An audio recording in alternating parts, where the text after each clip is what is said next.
to appear before the committee, and I have here a letter of February 6, 2025, over a month ago, signed by Congressmember Gwen Moore and myself, asking Secretary Bessent and the head of DOGE, Mr. Elon Musk, to appear before the committee. Without objection. And I yield the balance of my time to Mr. Doggett. Thank you very much. Today's resolution and our consideration is not the first time we've sought this information. On February 5th, every Democrat on this committee wrote to the Secretary of the Treasury, Mr. Bessent, and the acting commissioner, Mr. O'Donnell, at the Internal Revenue Service, and asked for the same information we are seeking today.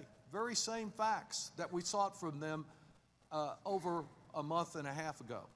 Mr. Chairman, I would ask unanimous consent to put these letters into the record. Without objection.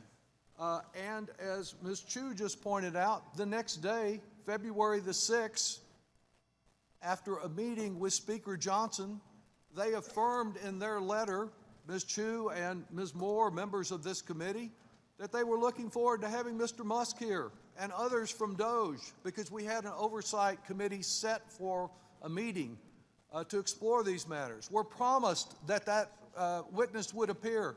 And so who came? Several witnesses who, when questioned, indicated they didn't have any facts. They could say that DOGE had done nothing because they knew nothing.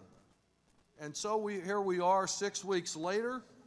This resolution was originally presented to the committee on February the 12th, our third attempt to get this information, and yet nothing has been forthcoming. And this morning we hear, I must say, the very laughable suggestion that the reason Mr. Musk is not here is because Democrats didn't ask him.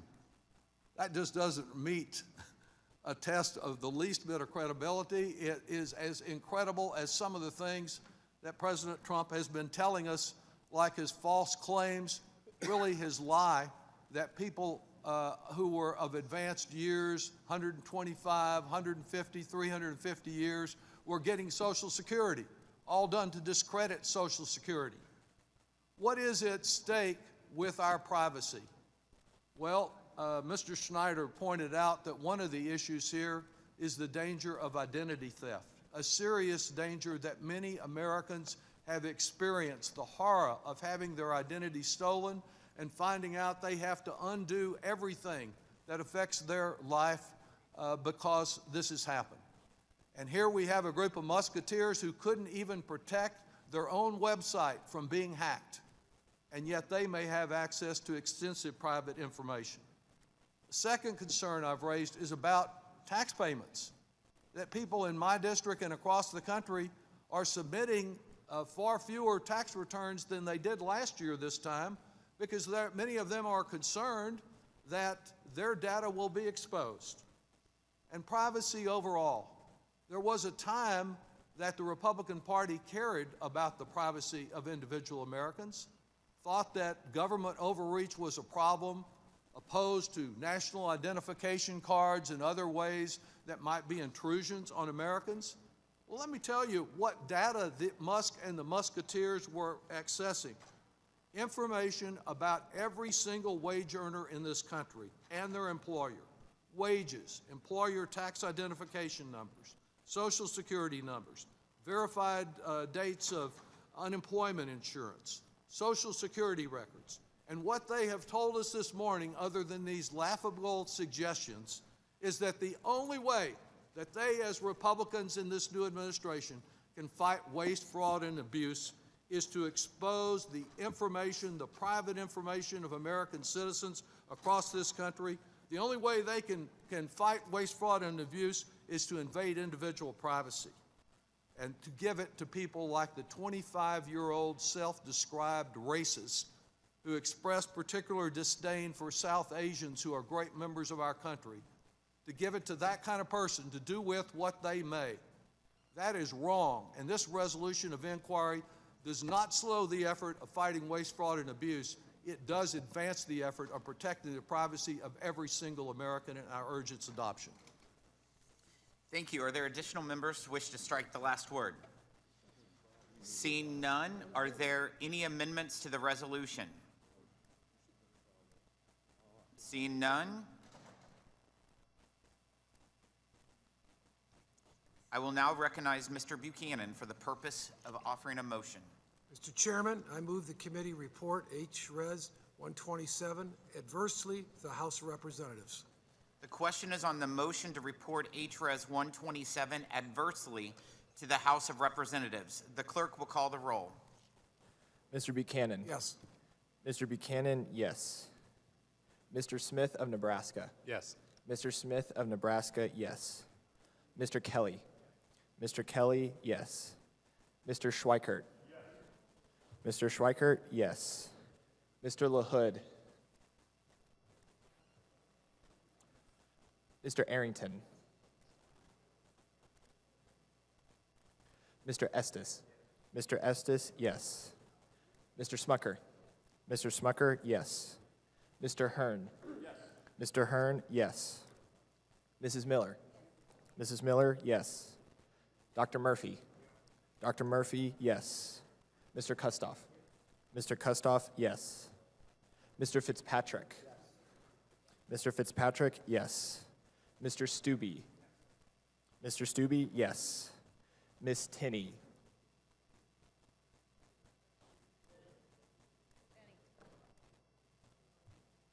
Miss Tinney, yes.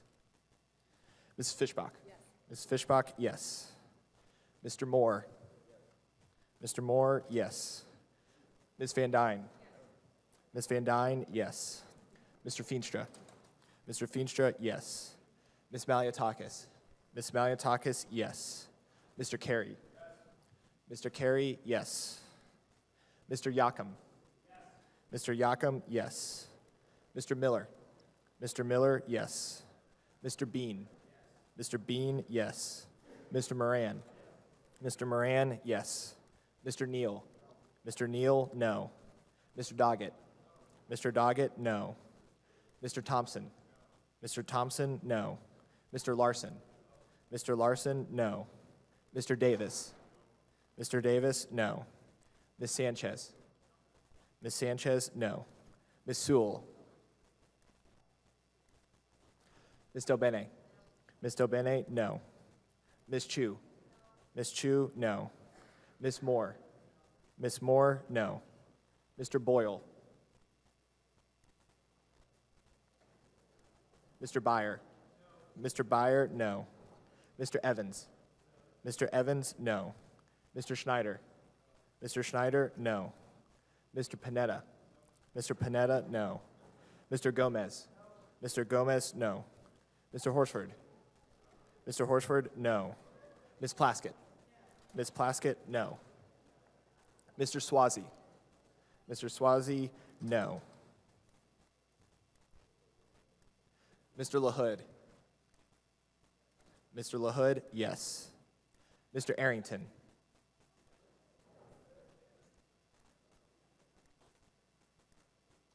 How is Ms. Sewell recorded? Ms. Sewell is not recorded. Ms. Sewell, no. Mr. Boyle.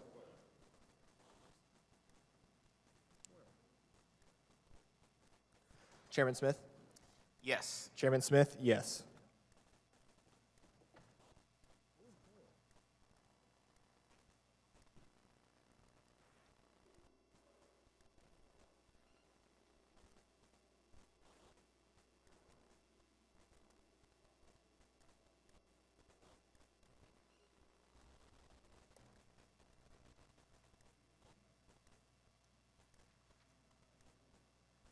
Clerk will report the vote. The yeses are 25, the noes are 18. There being 25 yeses and 18 noes, the motion is agreed to, and H-Res 127 is ordered unfavorably reported to the House. Without objection, members have 2 additional days to file with the committee clerk supplemental additional dissenting or minority views. Last November, the American people overwhelmingly rejected the Biden administration's efforts to put Washington and its bureaucrats ahead of everyday Americans. From canceling appointments for more than 7,500 Americans to give Social Security Administration employees an afternoon off to signing a midnight agreement to lock in telework with SSA's largest union. Biden's Social Security Commissioner did everything he could to boost bureaucrats at the expense of the American people, all in the midst of a customer service crisis that saw the highest initial disability backlog and some of the highest customer service wait times in the SSA's almost 90-year history. That was before DOGE. This was the Biden administration. In contrast, President Trump promised to increase the efficiency and accountability of Washington's entrenched bureaucracy. The president made no secret about how he was going to accomplish that by tasking the Department of Government Efficiency to aggressively seek out inefficiencies in agencies and places where services could be better streamlined for the American public in order to get a faster, more responsive government for their needs. It is a fact that waste and fraud exist at the SSA.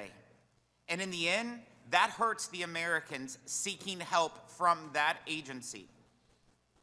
In August of 2024, the SSA's Office of the Inspector General found $72 billion in improper payments by the agency between 2015 and 2022.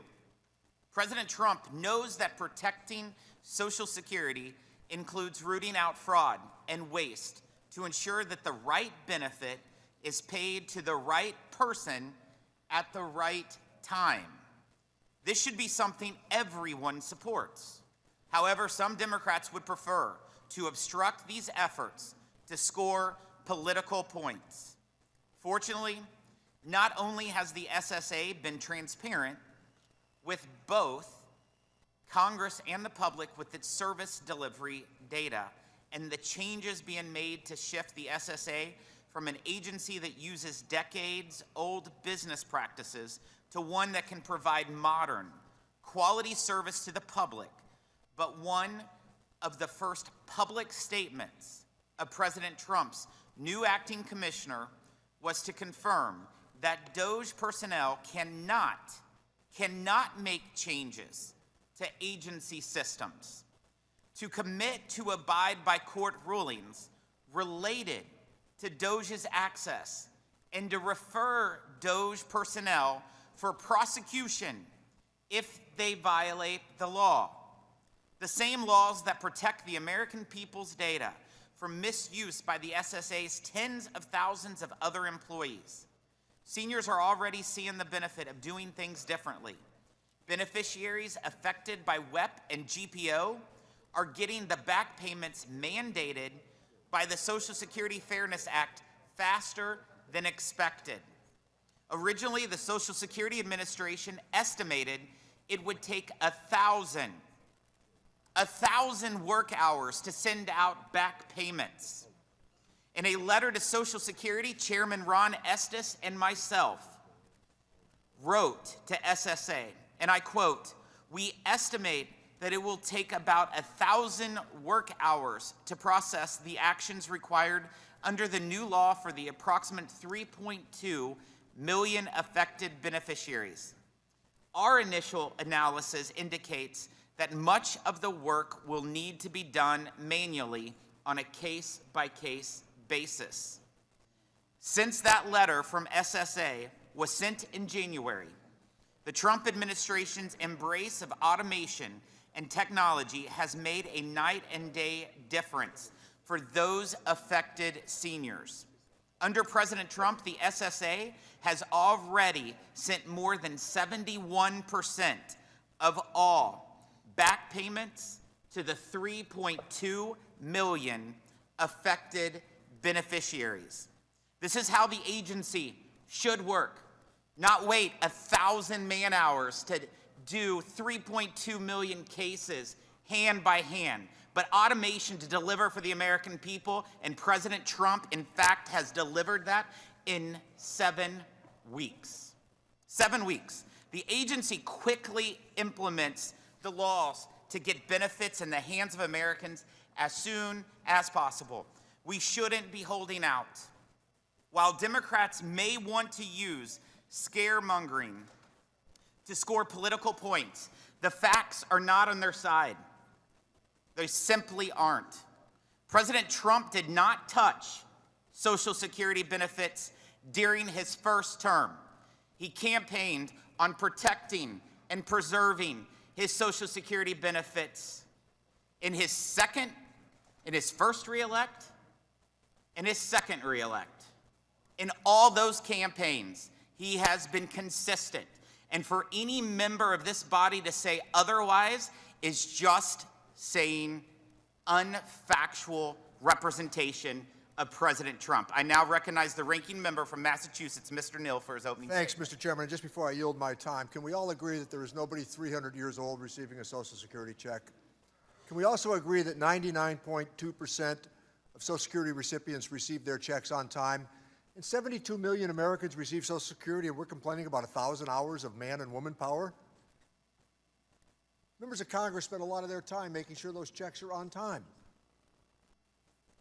The head of DOGE has said that Social Security is a Ponzi scheme, and the president has not corrected them.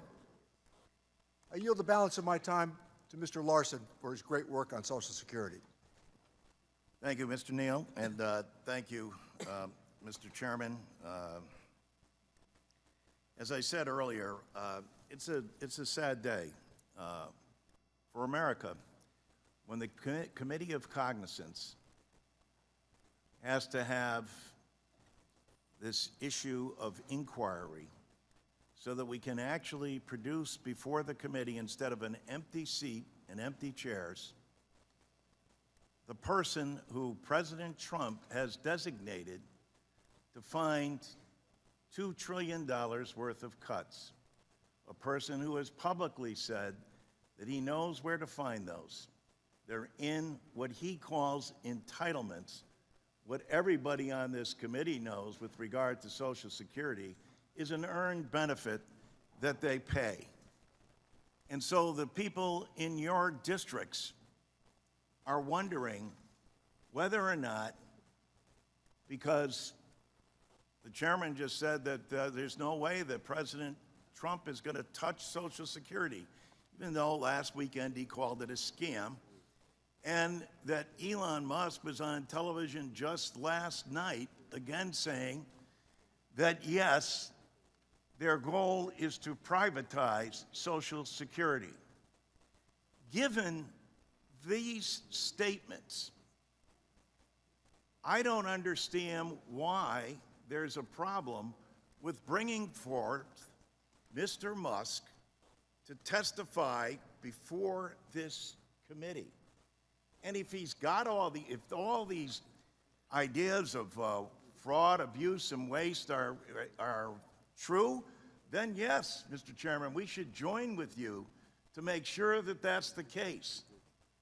But even the acting person handpicked by Trump has said, well, what they said about people receiving checks older than 115 years old is false.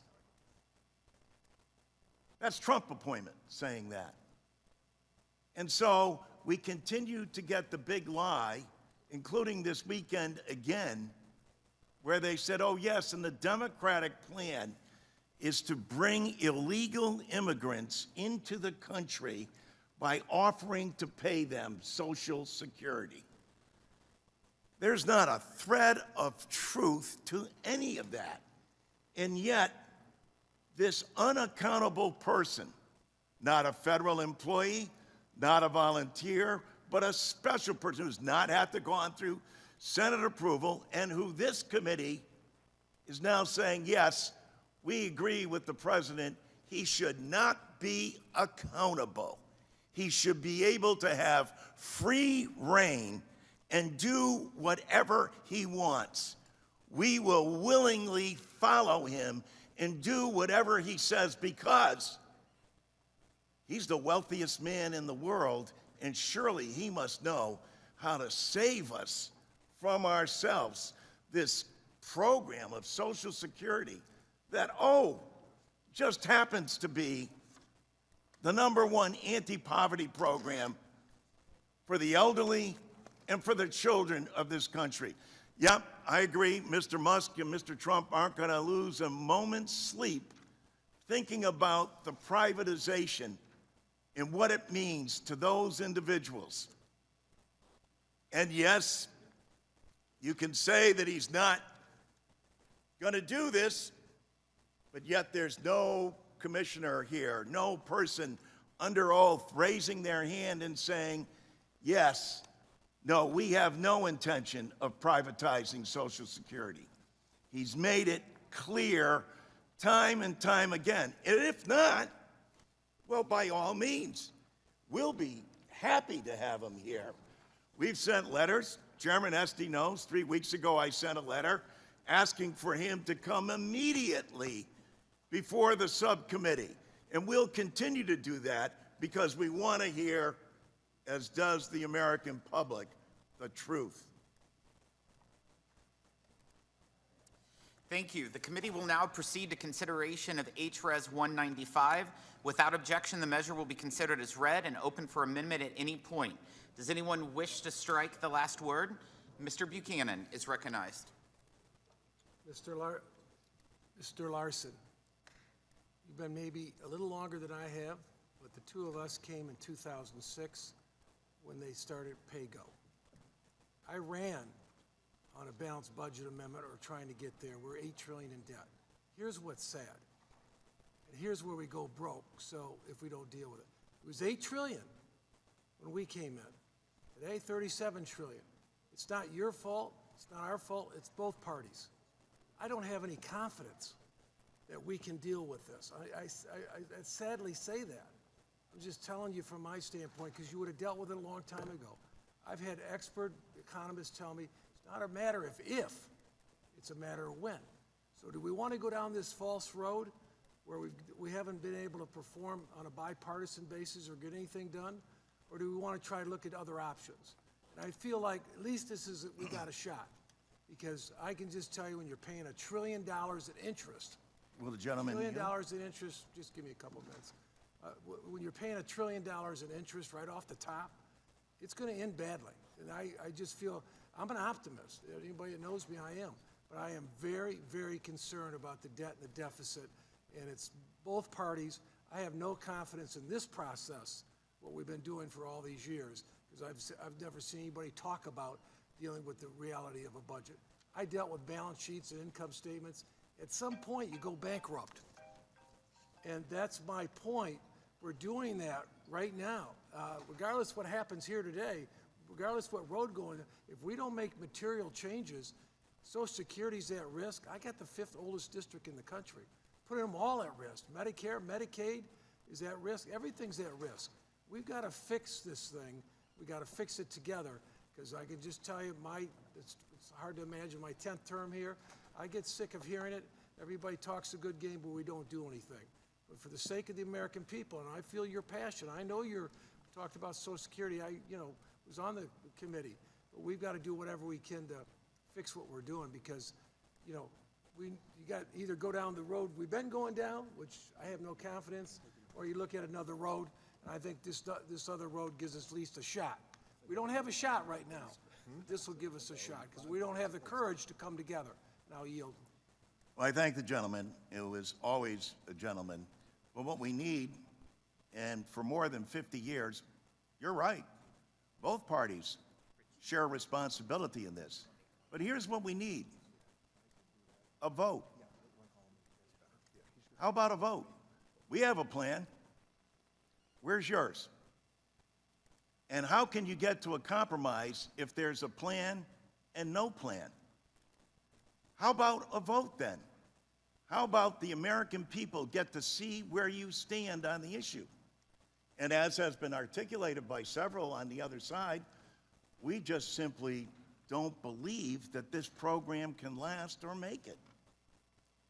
I totally believe that this is America's #1. In fact, we borrow give me a little. from Social Security. Yes, your time. I'm sorry. Yeah, let me just say, I would wish that we can come together and deal with this. It's the biggest problem we've got. We're financially going down the drain. I don't care who you talk to or what you talk to. I hate to say that because it's the best country on the planet, but we've got to fix our financial house. We've got to fix it together, because if we don't, we're going to end up in a very, very bad situation. Someone says when that might be, who knows, but it's coming. It's coming quickly. You can't pay $1 trillion off the top without impacting everybody. And Social Security, that's not the employees, it's their money, plus all the employers matched them half. So they, this is their money, it's at risk. There's no trust fund for it. They took all the monies out in the 60s in terms of Social Security. So they're counting on the viability of America. That's not true. Okay, well, that's kind of what I understood. But Well, that's not true at all. In fact, the federal government borrows from Social I'm Security. going to yield back, so, yeah, I'll reclaim my time, thank you. Yield back. Mr. Neal. Thanks, Chairman. Move to strike the last word. So I heard the gentleman's argument, and I think it's very sincere. But what's missing is, in the next few weeks, we will be asked to add $4 trillion to the debt because of tax cuts.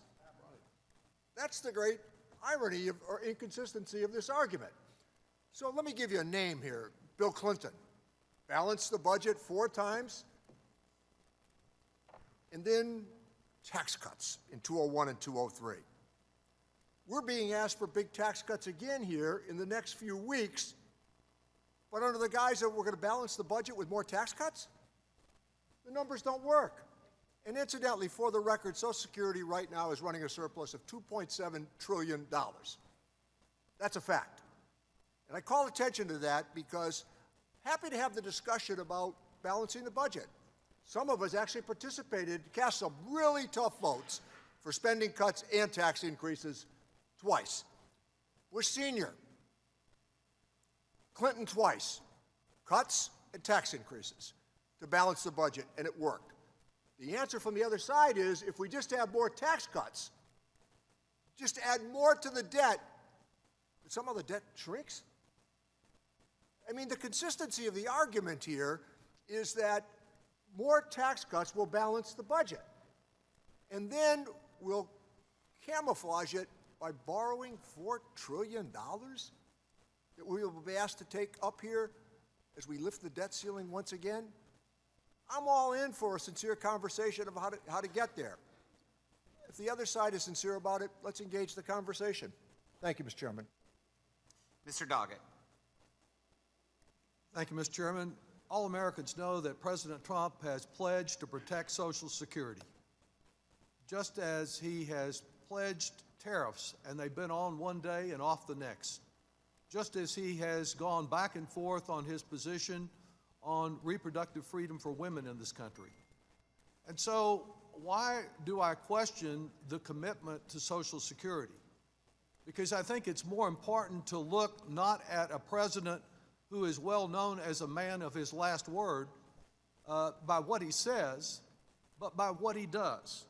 And what he has done is to appoint a man who has called Social Security a Ponzi scheme, who this week has attacked the programs that Americans pay into in every paycheck, Medicare and Social Security, as being entitlements.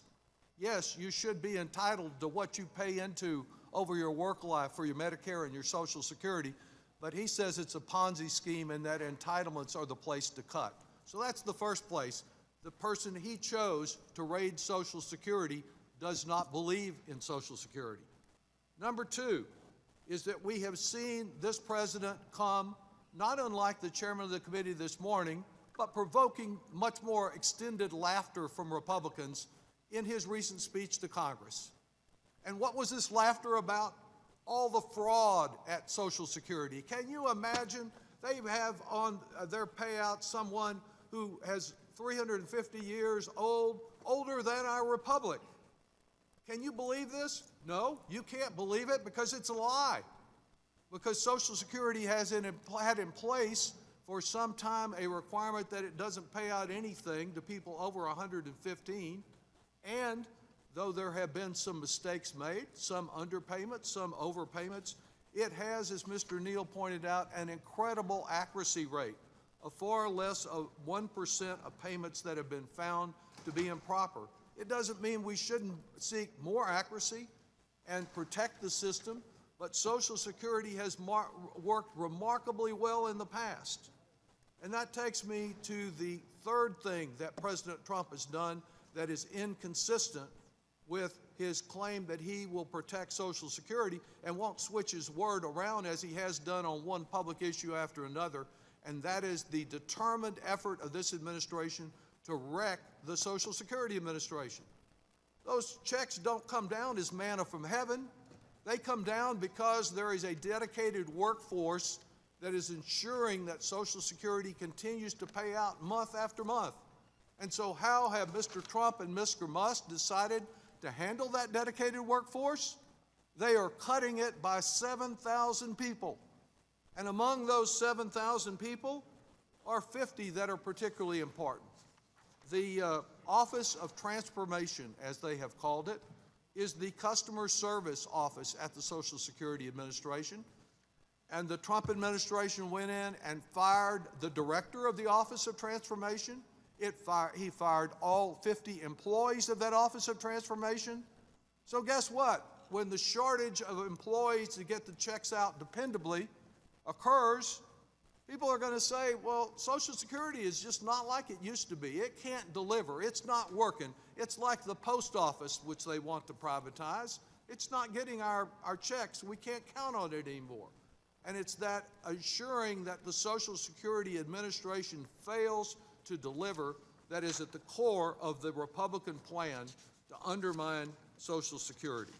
Social Security has been forced already by Republican administration to serve millions more people with fewer staff.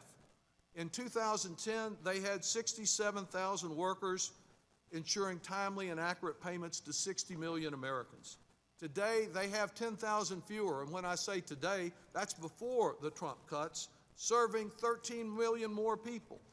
You cannot assure that Social Security provides the wonderful coverage that it has for so many years without an adequate workforce. I'm hearing from constituents that say this is an emergency. I'm hearing Republicans like Ron Johnson, the senator from Wisconsin, saying he wants to sunset altogether. Senator Mike Lee, who says he wants to phase out Social Security, to pull it out by the roots and get rid of it. My constituents believe Social Security is one of the best systems government ever put in place, and we are opposed to the Trump people undermining it as they are doing and want to get the facts here, which is all this resolution asks for. I yield back. Gentleman yields back, and I recognize Mr. Estes to strike the last word. Well, thank you, Mr. Chairman. I move to strike the last word. You know, as the new chair of the Social Security Subcommittee, I feel a sense of responsibility to make sure we address this program that's so beneficial for so many people in the country. I mean, this is a federal program that supports people of all ages, particularly our seniors. And the Social Security Administration's first responsibility is to provide correct benefit payments to the correct people in a timely basis. People should be enrolled correctly and timely. That's not happening today. Over the last 2 years, my office has received increasing number of complaints. And I would imagine that most of the members on this dais are also receiving more complaints, that their constituents aren't being served in a timely and efficient manner. The complaints range from Social Security, they can't get enrolled, they can't get through on the phone system, they can't get appointments set up either through the phone system or through technology, they can't get into an office. This is one of those simple blocking and tackling things. We want to make sure that we have good customer service. That's not talking anything about some of the problems that have been discovered with the processing itself. In fact, the Social Security Administration's Inspector General Office has found that $72 billion in improper payments between 2015 and 2022. And the previous administration, the administrator said, well, we'll just start forgiving those and we'll stop calculating whether they are bad payments, just so that we don't have such a bad record. I want to go on the record that President Trump has repeatedly stated that he will fight for Social Security, that President Trump's repeatedly stated he will protect Social Security. President Trump's repeatedly stated that he will not cut Social Security. And House Republicans stand with President Trump to make sure that we preserve and protect and strengthen Social Security benefits for the seniors count on. I talked mostly in my remarks about how do we make sure that the program's processed correctly. The other issue that we need to address is the fact that Social Security is running a deficit. They've been running a deficit each year since 2010. We have to, at some point in time, be the adults in the room and address the fact that the trust fund is being depleted. That's because there are more retirees than workers today than ever before in history. So if we really want to solve this problem, let's work together. We need to address the problems with customer service today, and the sooner we take up and address our responsibility to resolve the deficit that exists in the program, this program's not going to be able to provide the service that it was created for the American people. With that, I yield back. Gentleman yields back. I now recognize Mr. Thompson to strike the last word. Thank you, Mr. Chairman. 89 years ago, President Roosevelt signed the Social Security Act into law, creating the single most impactful anti-poverty program in our nation's history. For 89 years, Social Security has ensured our seniors can retire with dignity, and those who are disabled can have the support that they need. Yet this administration has put Social Security on the chopping block. They want to privatize Social Security. Elon Musk has called it the biggest Ponzi scheme of all time and has suggested it will be the primary target of his cutting efforts. My colleague mentioned that the Republicans' sole purpose, focus is to improve customer services. Well, it's interesting because these cuts that have already coming out of the administration are already in the works. DOGE announcing the closure of 47 field offices and 6 regional offices. How does that improve customer service? Career professional staff and former administrators of Social Security have warned that for the first time in 80 years, benefits may be disrupted.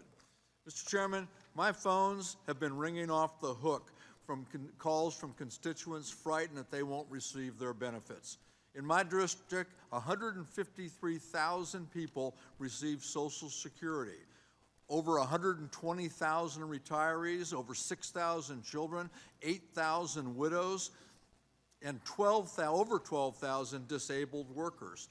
And this amounts to $286 million every month coming into my district from Social Security checks. And that multiplies across our community, improving the economic situation at home. And that's the same for everybody on this dais. The multiplier effect of these Social Security checks coming into your community can make or break your local economy. I understand why my Republican colleagues have canceled their town halls and refused to answer questions, refused to bring witnesses in. They know that what they're doing is wildly unpopular, since 87% of Americans say supporting Social Security should be a top priority for Congress. The American public deserves to know. They're demanding to know what this administration plans to do with Social Security.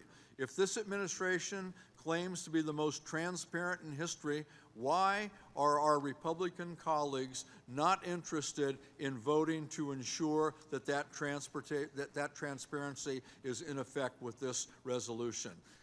Mr. Chairman, this is the most significant committee in Congress. Please exercise the authority you have to ensure that Americans know what the future of their Social Security holds. And I yield the remainder of my time to Mr. Larson.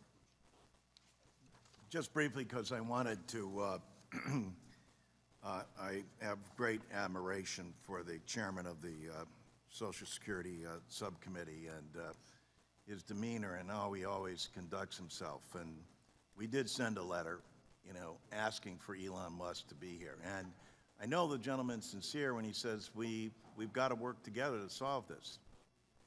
We do. So We have a plan. Let's put it out there and have a vote. If you've got a plan, by all means, put it out there. It seems like the person who has a plan is Elon Musk. And that's why we've asked that he come before here to please explain to us what his plan is. I don't see where that is such an astounding thing to ask for in a democracy and in a democratic republic. We have a plan. You disagree with it? That's fine. That's what a democracy is all about. Are there improvements that could be made? Of course, there always are. Are there compromises that could be made? Certainly.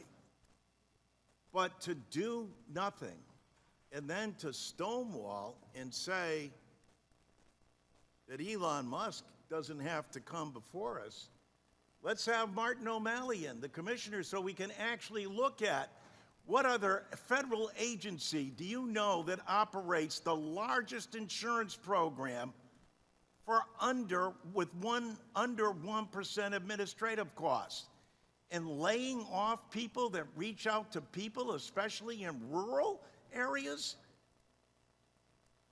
and shutting those down so that they can't get the service they need, and then calling Social Security incompetent?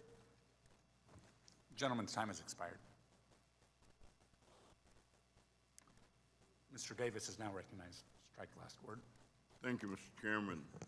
You know, as I listened to this discussion, and I've listened all morning, I'm reminded that my father used to tell me that what you do is far more telling than what you say. And so we hear that, no, we're not going to affect Social Security. It's hard to make me believe that if you are closing offices, if you are firing staff. There's nothing more important in my congressional district than Social Security, especially to the more than 150,000 seniors whose only source of income is Social Security. The individuals with disabilities whose only source of income is Social Security. And yet, there seems to be this notion that we can fix it by laying people off, cutting staff, closing offices. It's just hard for me to reconcile that and understand it. Social Security is the lifeline for all of these individuals, and it's the only protection that they have from absolute poverty. Absolute poverty. And the notion of privatization, I would much rather rely upon a proven system than some undeveloped, untried, never put together system that would simply allow hedge funds, private investors, and those who operate big businesses to make more money at the expense of the people that the services ought to be provided for. And it's for that reason that I think any changes, any thoughts, any ideas, any practices must be transparent. I agree with those who say we can fix. Of course we can. Of course we can. All that we have to do is fix with the intent of providing the best possible service to the residents and the people. I also believe that if there's righteousness in the heart, there's also beauty in the character, which means that if the intent is righteous, then we'll have a system that will work for the benefit of the people. So I thank you, Mr. Chairman, and yield back the balance of my time. The gentleman yields back the balance of his time. I now recognize Ms. Sanchez to strike the last word, 5 minutes. Thank you, Mr. Chairman. This resolution of inquiry asks about staff reductions, closures, and consolidations of Social Security offices. The implementation of the so-called Department of Government Efficiency has caused widespread confusion and chaos. Illegal mass firings of federal workers and cancellation of grants have left my constituents looking for answers. I expect my colleagues have experienced similar questions from their constituents if they are bothering to hear them out. I would expect all of my colleagues to vote yes on this resolution of inquiry, if only to gather much needed information about Elon Musk's actions in the Social Security Administration.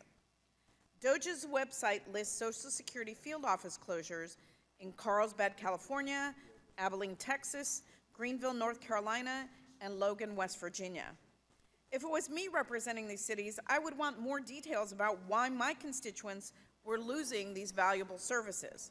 We all know that Social Security wait times are too long. Office closures will only increase them.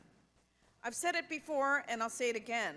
The richest man in the world is going after Social Security, and he doesn't even understand it, doesn't know how it works. Elon Musk calls Social Security a Ponzi scheme, and because of the cap, Elon Musk paid all of his Social Security taxes on January 1st of this year at 12:15 a.m. He doesn't have to pay a dime more into Social Security after that. My Republican colleagues are smart, compassionate people. I have a hard time believing that they are comfortable slashing the benefits that their constituents rely on. And I have a harder time believing that they don't want to understand what the richest man in the world is doing with their constituents' money and data. This resolution simply asks the question. I look forward to all my colleagues voting yes to find out more about what is happening in their districts. And I want to just say this. At the start of this markup, I had one of my staff call the Social Security customer service line. We've been discussing this resolution for quite some time now, and she's still on hold. Closing Social Security field offices and reducing staff is only going to increase those hold times for our most vulnerable, I should say. All constituents are valuable, but our most vulnerable constituents.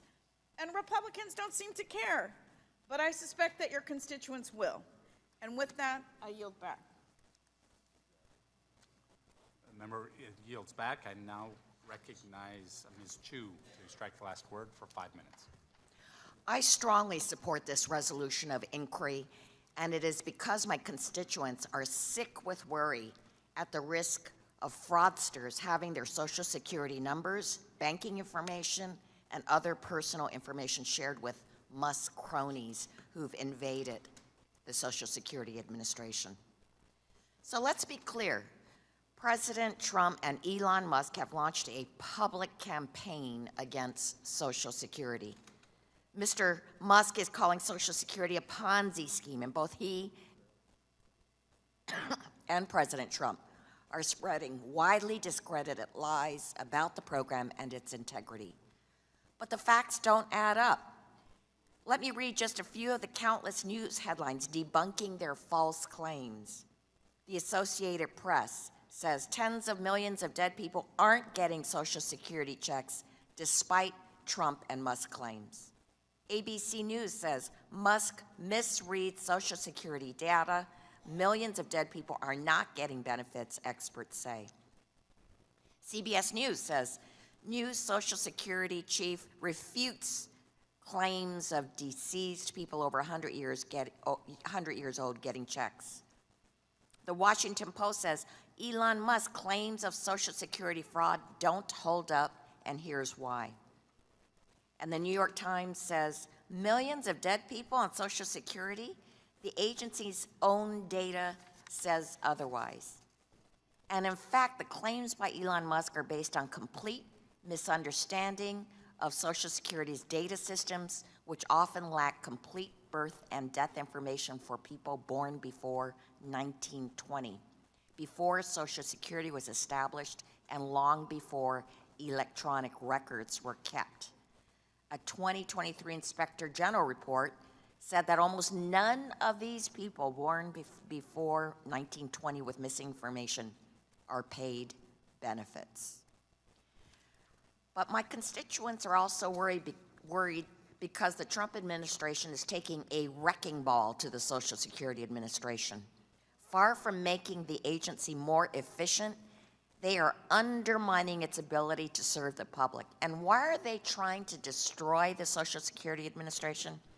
It's the first step of a long-standing effort by Republicans to dismantle trust in Social Security and slash benefits. The Trump administration wants to close Social Security offices across the nation and slash the agency's workforce by nearly 1 in 8 employees. Social Security Administration, this administration is already at a 50-year staffing low due to years of underfunding, and it's serving more beneficiaries than ever. How will gutting its workforce help it to serve the American people? Well, the answer is that it doesn't, and in fact, it's very likely a move to undermine confidence so that the Trump administration can privatize it. And with that, I yield back. Member yields back. I now recognize Ms. Moore for 5 minutes to strike the last word. Thank you so very, very much, Mr. Chairman and ranking member and members. I am reminded of what Maya Angelou said when she said, when someone shows you who they are, believe them the first time. And then, of course, Rachel Maddow, who is a news commentator on MSNBC, often says you need to watch what people do and not what they say. And I think that those are very helpful admonitions in view of this discussion here today.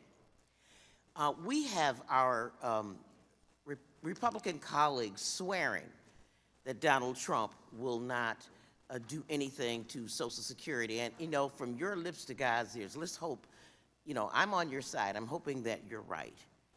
But we have known that Republicans have long wanted to destroy Social Security and really privatize it. As a matter of fact, former chair of this committee, my good friend Paul Ryan from Wisconsin, openly tried to privatize Social Security. My own Senator Johnson was the first person I ever heard call it a Ponzi scheme, long before Elon Musk was on the scene. And Mick Mulvaney, during the Trump 1 administration, who was a former chief of staff, testified before the Joint Economic Committee that, yes, we need to go after Social Security because just like Jesse James robbed banks, it's because that's where the money is.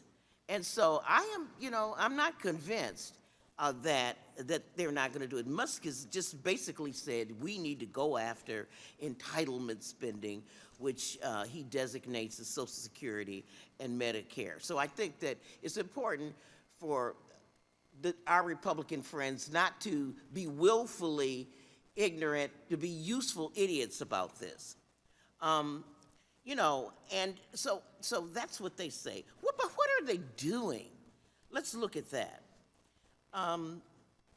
This CR that we passed just yesterday, in order to flat fund the operations of the Social Security Administration, we would have had to have added $600 million.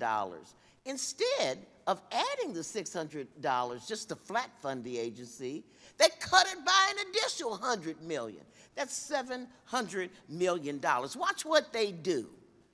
You know, you're trying to save Social Security, but you want to destroy customer service. We heard Mr. Estes, the new chairman of the subcommittee, talk about how awful the customer service is. Well, yeah, but that is part of the scheme, to undermine Social Security to the point that people lose faith in it. And as a matter of fact, Martin O'Malley sent me this text. He says they just want to wreck it so they can rob it. And now with this CR and the mass firings taking place at Social Security, as we speak, they are destroying customer service for the American people, driving this agency to collapse and putting at grave and serious risk the monthly benefits of 72 million Americans. That's the former commissioner of Social Security, Martin O'Malley. And then the President Trump tells us that he's going to cut taxes on Social Security.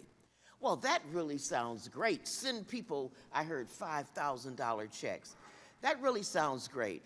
And that, of course, would help people making $20,000, $30,000 immediately, but in the long run, they would be hurt the most, and wealthy people would be helped the most. But in the meantime, it would cost the trust fund $1.5 trillion to do that. You know, watch what they do, not what they say. That would undermine Social Security tremendously. The Social Security payment accuracy is about 99.8%. So I don't know how much waste, fraud, and abuse can be found in it. This really, the last point that I want to make is that Elon Musk is a tech tycoon. And I wonder what the value of this data is to him. It's immeasurable. So this is a serious conflict of interest for this man to have Social Security data when he is a tech tycoon. Member's time has expired. Thank you so much, Mr. Chairman, for your indulgence, and I yield back. I recognize Mr. Boyle to strike the last word for 5 minutes. Thank you, Mr. Chairman. Strike the last word. Mr. Chairman, 70 million Americans get Social Security. It is the most successful anti-poverty program in American history. It is sometimes called an entitlement. I prefer to call it an earned benefit. Millions of Americans throughout their working careers paid into Social Security with every paycheck. It truly is an earned benefit. Now, there's some who have expressed falsely the notion that somehow Social Security contributes to our national debt. It doesn't at all. In fact, right now, there is a $2.7 trillion surplus in the Social Security Trust Fund. It has been certified both by the Congressional Budget Office as well as the Social Security trustees that there is enough money in the trust fund to fully pay out benefits, 100% of benefits, today through the year 2035, so for the next decade.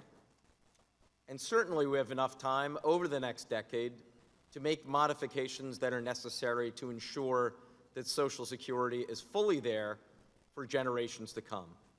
So no, the greatest threat to Social Security is not its current financing. The greatest threats to Social Security are Donald Trump and Elon Musk. Elon Musk recently called Social Security a Ponzi scheme. Not the first time, by the way, that he has used that exact term, a Ponzi scheme. You know, Vice President Vance last fall explicitly said that Elon Musk would, and I quote, target Social Security, and that he has. Elon Musk has previously raised the specter of privatization of Social Security. This is also not the first time that we have heard of a Republican effort to privatize Social Security. Exactly 20 years ago, when George W. Bush won re-election, right about this moment, he said, and I quote, "I have political capital and I intend to use it." He wanted to spend that political capital on the privatization of Social Security. Fortunately, that effort was defeated. Elon Musk is not the first and won't be the last Republican to call Social Security a Ponzi scheme. There are multiple Republican members of the U.S. Senate serving right now who called it exactly that, a Ponzi scheme, one of whom went further in a legislation that every 5 years, Social Security, Medicare, and Medicaid would have to be reauthorized or they would go away. That is the ultimate goal. We should be under no illusion whatsoever that this so-called DOGE effort is to identify waste or fraud. Social Security is a 99.8% accuracy rate. Private sector would do well to meet such a high rate of 99.8%. It is no wonder that Social Security is the most popular government program that we have. So on behalf of my own father and the tens of millions of Americans who rely on Social Security, who have earned that benefit, I know that we on this side of the dais will continue to speak out and defend it. With that, I yield back. The gentleman yields back. Now recognize the member from Virginia, Mr. Breyer. Mr. Chairman, thank you. Mr. Chairman, I move to strike the last word. Gentleman is recognized. Thank you, Mr. Chairman. First of all, we've heard the $72 billion number a number of times. The OIG report from 2015 to 2022. That's an awful lot of money, but let's point out that's less than 1% of the money paid out over that 8-year period of time. It's still a great deal. We need to deal with it, but it's not like show me any organization, any business operation that doesn't have 1% mistake in it, and I'll be astonished. By the way, let me also point out that during that 8-year period of time, Donald Trump was president for those 4 years, 4 of those 8 years. Look, my real deep concern is about Elon Musk's attitude about, his misunderstanding of, and his plans for the Social Security Administration. Well, let me just first begin with the absolute lack of transparency about Elon Musk himself and his many, many complicated financial interests. I just compare it to my personal experience. When I wanted to serve on the Obama transition team, 2008, I got fingerprinted for the first time. They went and talked to my employees and my neighbors. I had to file extensive background check. It took me hours to fill out hundreds of pages. When I went to Switzerland for the State Department, I was prohibited from any ties to the business I'd spent decades building in order to prevent any possible corruption. When I came here, when I owned stocks, I had to report them every single month, any activity. We have to do this extensive financial disclosure every May. For 10 years, I've bought every meal, every cup of coffee, paid every toll. Never allowed to promote any business because I'm not special. We are not special. We are servants of the public. And then you get Elon Musk, who is a very special case. He is the greatest possibility for corruption by far in American history. And don't get me started on Tesla advertisements on the White House lawn. My constituents depend on Social Security, not just as an earned entitlement to support them after retirement, but as an agency they expect to work with when we need it. Every year I go to our Social Security office to visit, pump them up, and I'm so impressed with how hard everyone is working. Everyone's busy the entire time.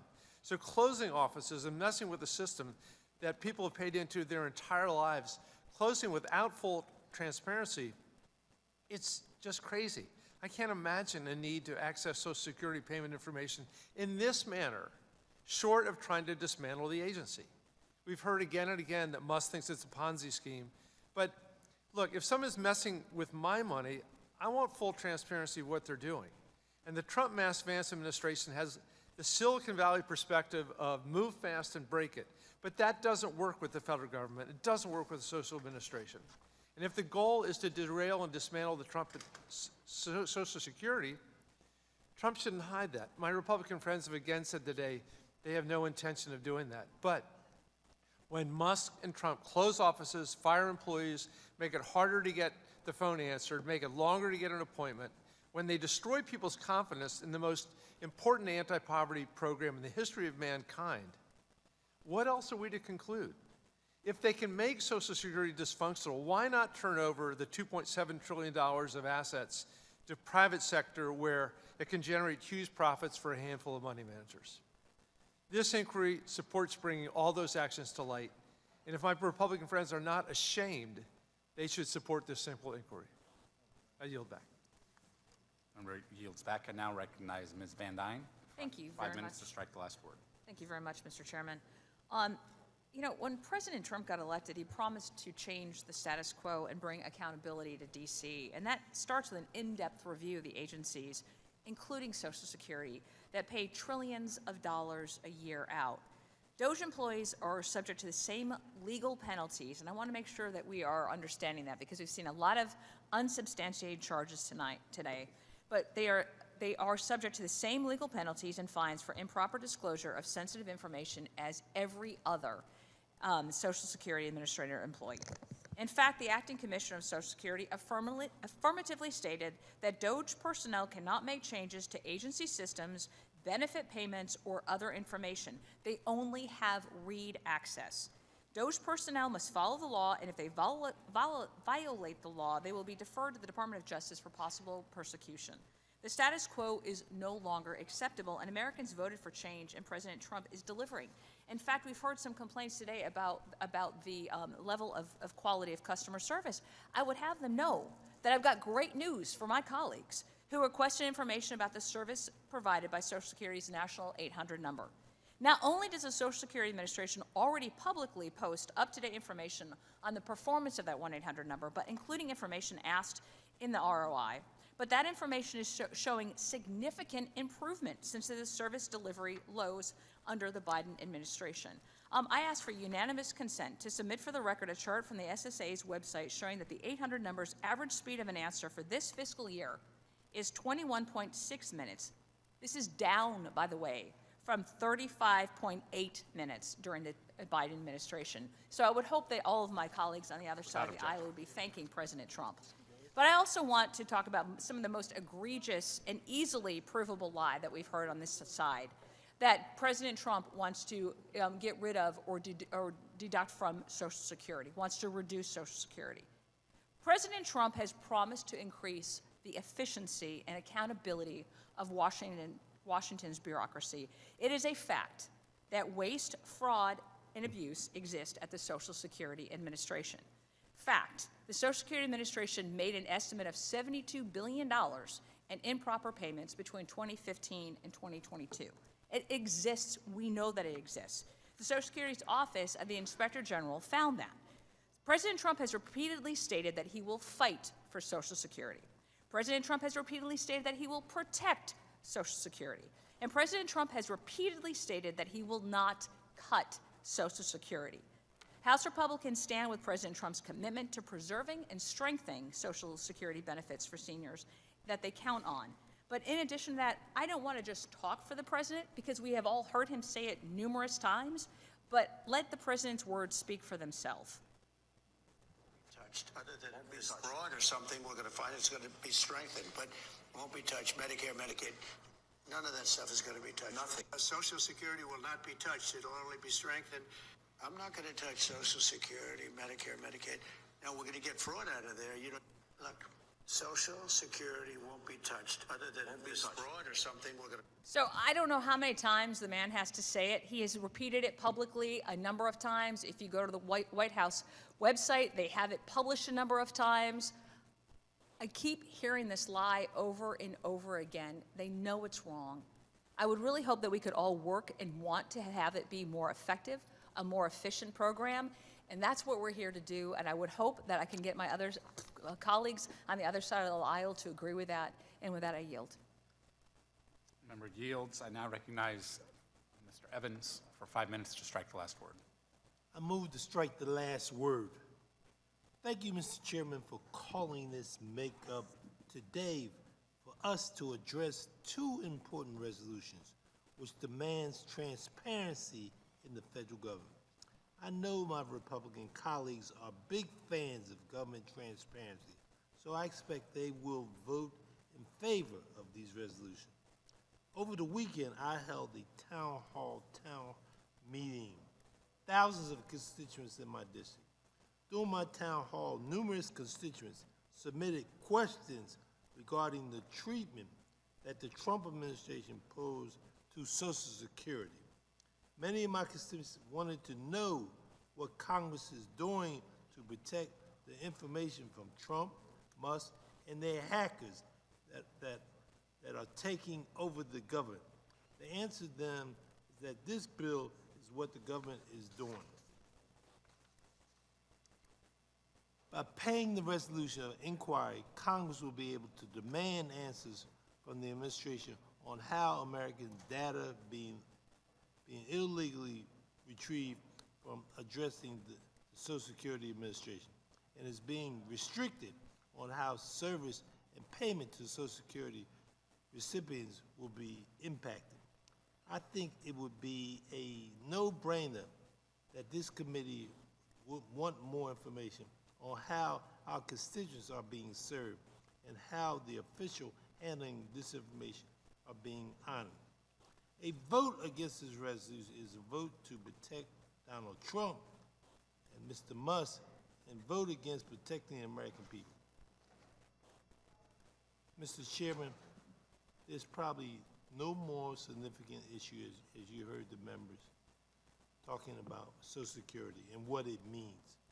All of us stand behind it, particularly on the Democratic side, because for what it's done, it's an earned benefit. It's something people need. So I thank you, Mr. Chairman, and I'd like to yield, pass it to Mr. Thompson. Thank you, Mr. Evans, for yielding. I just want to point out that was mentioned by one of our colleagues that the President Trump has made all these pledges and promises to protect Social Security, and we shouldn't be worried. But we are worried because, you know, his right-hand person is calling it a Ponzi scheme. Republican members of Congress have bills to do away with it and to privatize it and to let it phase out. This is terribly concerning. And I want to point out that all of these promises that then candidate Trump made, we're hearing about from our friends on the other side of the dais, none of those were a promise to privatize Social Security. And that's what he's talking about now. It's been pointed out that he's against waste, fraud, and abuse. Well, we're all against waste, fraud, and abuse. But the fact of the matter is, the Trump administration is firing federal prosecutors across the country, threatening to impeach any judges that don't agree with him. And it looks to me like if there's a big void in this fraud area, if there's all this fraud that's being being discovered, why aren't there charges being filed? Fraud is against the law. And if someone breaks the law, you file charges against them. I haven't seen any fraud charges being brought up after all this investigative work. Waste, we've seen the result of all of the reported waste, the waste of people 350 years old collecting Social Security benefits. We already know that that's just not only a false claim, but it's a laughable claim. So I'm not sure where this waste is. If there is waste, let's work together to do away with it. And as far as abuse, the most abuse that I've seen so far is the abuse that our constituents who rely on Social Security and Medicare or Medicaid are experiencing right now. That's very abusive, what's going on. I yield back the balance of my time. Gentleman yields back. Now recognize Mr. Snyder for 5 minutes to strike the last word. Thank you, Mr. Chairman. I move to strike the last word. I'm proud to join my Democratic colleagues today to support HRES 195 to compel the Trump administration to provide to this body all information pertaining to Elon Musk and his Department of Government Efficiency's attacks on the Social Security Administration. I can tell you my constituents are writing, calling, pleading. They are profoundly concerned about what the DOGE or DOGE is doing to Social Security. Maybe there's a good plan, but they don't know, and the words we are hearing, Elon Musk calling it a Ponzi scheme, give reason, legitimate reason for concern. The American people deserve to know what DOGE is doing, whether it is strengthening or undermining Social Security and the safety net in this country. Social Security is an earned benefit. Period, stop.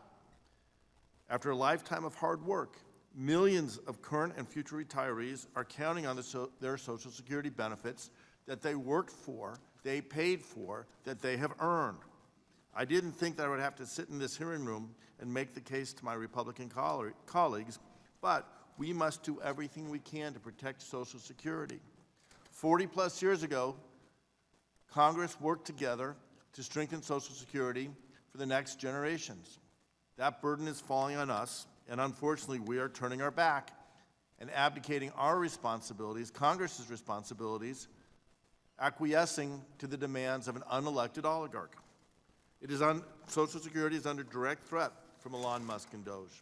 The millions of workers who have followed the rules for their entire careers and paid into this system deserve to trust that their hard-earned benefits will not be cut by an unelected oligarch. My Republican colleagues today will tell you that the Trump administration will not hurt Social Security and benefits. We even heard a recording of the president's voice, and that the Democrats are needlessly causing panic or obsessed with Elon Musk. Let me be clear. I would love to never think or hear from Elon Musk ever again. I wish I could count on the president to be true to his words. History has shown otherwise. This week I had a telephone town hall, and I promise you that the people on that town hall are frightened about the actions of Elon Musk and the false promises of President Trump. They are scared that their benefits are at risk. I wish I could provide them the comfort and confidence that Social Security is safe. But sadly, that's not the world we're living in today. Elon Musk thinks Social Security, and again I am quoting, is the biggest Ponzi scheme of all time. And he's the one in the driver's seat. Benefits that are earned by people working and paying into a system are not a Ponzi scheme. Elon Musk has said that the fraud in Social Security is the big one to eliminate. I agree we should eliminate fraud. We should work to eliminate waste. We can all agree that there are improvements to be made in the federal government, and processes can always be made more efficient to better serve the American people. That's not what DOGE is doing. In my home state of Illinois, we have 2.3 million Social Security beneficiaries, people who rely on their Social Security income that they paid for and earned to make ends meet, to give them the security and a dignified retirement. They want good customer service. We talked about it here. One of my colleagues said that, hey, we're improving customer service.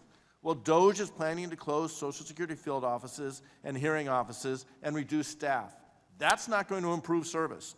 What impact will that have on the 70 million Americans who receive Social Security benefits? Rather than improving service, these actions will undermine Social Security's ability to serve beneficiaries and deliver payments on time with certainty. And that's just wrong.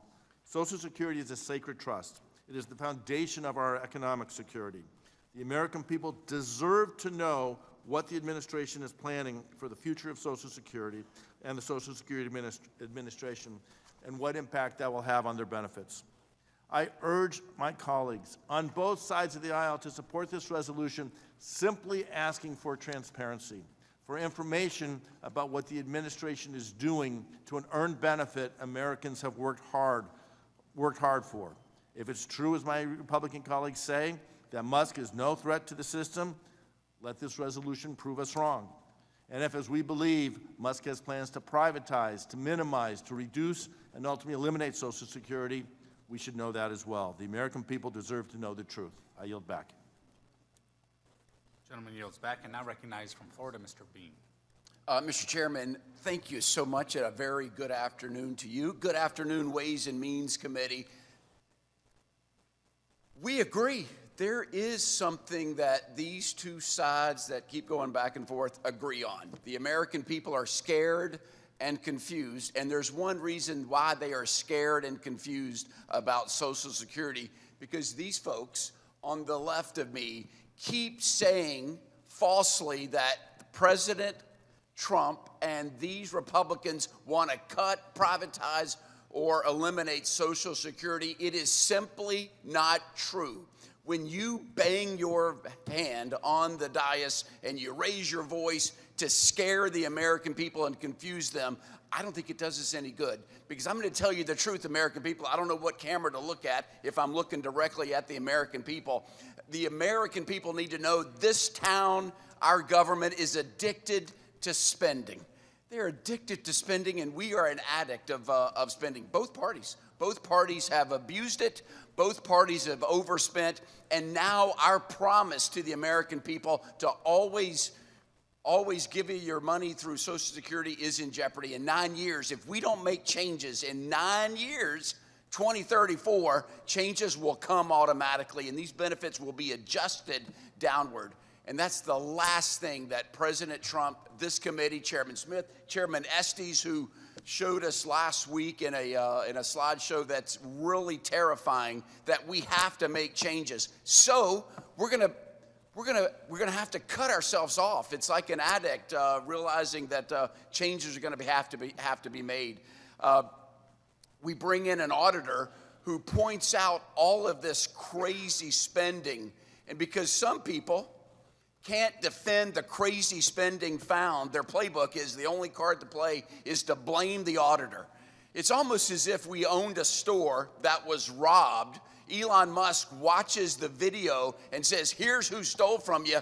And then we say, oh my gosh, I can't believe he looked at the videotape. He had no authority to look at the videotape of who robbed me. So people, we have to come together. And I want you to know your words have consequences. You have vilified Elon Musk, who's working for free. He is a government employee, but he's working for free. I've got 2 articles of massive attacks nationwide on Elon Musk's Tesla program and dealerships. And Mr. Chairman, with your permission, I've got a CBS News article, Molotov cocktails, arson, graffiti across the nation, as well as an online edition of Order in Courts of all of the things that are happening to charging stations across the United States. And without objection, I ask that they be entered into the record. Without objection, so ordered. So we're addicted to spending. We got to cut ourselves off. Now, I know we keep hearing Elon Musk is unelected. He's unelected. Let me tell you who is unelected. Whoever was using Biden's auto pen for the last 4 years, that is who is unelected. I've heard some history stories this morning. I'm going to give you the history, the real history of the last time we came together to solve problems. Let me tell you who did it. It was, how about this? It was Bill Clinton. Bill Clinton and Newt Gingrich from both sides of the political spectrum came together, and they passed the last balanced budget. And how about this? Bill Clinton did it through the elimination of 428,000 employees, and he did it through $25,000 buyouts. He offered buyouts for federal employees. And so that is the playbook of how we can get it done. Let me tell you, American people, I'm looking at you, and I'm making an honest plea to this committee and everybody watching. If we're going to solve it, maybe we need to go to a room where there's no cameras and we can be honest that we're going broke. We have an addiction to spending. And it's just hard to realize that that can't continue. We're on an unsustainable path. That is the dangerous existential threat to our country. It's just that we're spending ourselves into oblivion. So finally, we're realizing we've got a government we can't afford, we've got employees we can't afford, and we are finally right-sizing. I know it hurts. I know it hurts, but if we're going to be the land of the free for our children and grandchildren, then we must make these hard decisions right now. Stand with me, Democrats. Stand with me, Republicans. And let's go forward for the American people. Get this job done for our kids and grandkids. Mr. Chairman, I yield back. Gentleman yields back, and I recognize from California, Mr. Panetta. Thank you, Mr. Chairman. I move to strike the last word. To my colleague and good friend from Florida, Mr. Bean, look, man, fact is that the Clinton administration had a plan. That's all we're asking for. We just want to see the plan. That's the intent of this resolution right here. It's very straightforward. And more importantly, it's desired and it's demanded by my constituents in California's 19th Congressional District. All it would do would require the administration to provide Congress with details about what the heck Elon Musk and DOGE is doing in their accessing of sensitive information at the Social Security Administration. All we're asking for is transparency. And this inquiry would do that by requiring information about the actions taken by DOGE to reduce staff and shut down offices at the Social Security Administration. We are asking because these actions directly impact the delivery of benefits to all of our constituents. Now, in my district alone, over 140,000 people receive Social Security benefits, with 282 million in monthly benefits. That's 120,000 retirees. 5,000 children, and 8,000 disabled workers. To get those benefits, my constituents need a Social Security Administration that is responsive, that's prompt, and just able to do its dang job. Now, I agree, we'll have to do something about the Social Security Administration. If we don't have serious conversations about it, about how we shore it up, about how we fix it, we got to do that, because if we don't, we lose it by 2034. Something needs to be done. But that something is not putting it in the wood chipper without a plan. Because if you allow Elon Musk to do that, then you will be held accountable. Now, one of the things that I pride myself on, and I think if you're a good member of Congress, all of us pride ourselves on this, is casework. Making the federal government work for people at a personal level. That's what inspired me to run for Congress, because I heard about it throughout my life. This is how we are doing our jobs, that we can then affect people's lives for the better. And when they have an issue with the federal government, when it comes to the services of the federal government that they have earned, they come to us. IRS, veterans, passports, immigration, and of course, Social Security. They rely on us to help them with that. And since I've been in office, we have worked on thousands and thousands of cases related to Social Security. And I'm proud to say that when it comes to Social Security, we have had numerous success stories for people who come to us after struggling to get answers. So we get the inquiry, we get on the horn, and we push the agencies to get them to do the right thing, to get to yes for our constituents. We highlight the issue, we push the issue, and there are people there to help us solve the issue. Now, unfortunately, this administration is doing the exact opposite. It's putting the Social Security Agency in a wood chipper by cutting the people and gutting the systems that help us, that help our constituents get their earned benefits. They want to decimate it. They want to tear it down, and eventually, it looks like that they want to privatize it. They are doing this by planning to close nearly 50 field offices and slashing the Social Security workforce by 12%. They have not provided evidence to prove that this can be done without impacting benefits. If anything, they are proving the opposite. Closing field offices means longer travel times and less help for people looking for guidance. Reducing the workforce means fewer people to review disability claims, hear appeals, answer phones, and sort through the paperwork required to claim survivor benefits. Last year, Social Security call wait times were actually improving and reduced to 13 minutes. This year, they're already back to doubling that time at over a half hour. What's worse is that as a part of these cuts by DOGE, the acting Social Security Commissioner, Leland Dudek, said himself that outsiders who are unfamiliar with the nuances of the Social Security programs are making decisions and they will make mistakes. Mr. Chairman, mistakes could have terrible consequences for our constituents, for your constituents, and for the access of benefits that they have earned. Look, our duty as members of Congress is to conduct oversight. That means asking the administration basic questions about what they are doing with taxpayer resources and why these actions have been taken. Like I said, and I think many of you, all of us, are proud of the casework we do when we make government work for people. But when those services stop or get reduced, the least that we can do is live up to our responsibility as members of Congress to find out why, how, and what. We're asking for it, but let me tell you, our constituents, your constituents, are demanding it. So, it's well past time that we stop abdicating our constitutional responsibilities and start pushing back on this administration, Elon Musk, and DOGE. We fight to ensure that our constituents get those services. Let's fight to keep those services, especially when it comes to Social Security. We can do that by supporting this resolution of inquiry and report it favorably. Thank you, Mr. Chairman. I yield back. Gentleman yields back and now recognize Ms. Delbene for 5 minutes to strike the last word. Thank you, Mr. Chairman. I yield my time to Mr. Larson. I thank gentlelady from Washington, and I would, Mr. Chairman, like to submit for the record, in fact, it just came out, that under the title of Democracy Dies in Darkness, Social Security facing pressure from DOGE weighs big cuts to phone service. You question why we want to have Elon Musk in front of us. And here, the very group that he's leading is pressuring people to do away with the phone service. As Mr. Panetta just mentioned, his constituents are responding, as are all of our constituents. Pursuant to the unanimous Because- consent request, that's so ordered. Pardon? Unanimous consent so ordered. Thank you for, and continuing with this article, because I think it's very relevant to the discussion here and should be part of the record. It would take me 10 minutes to read it.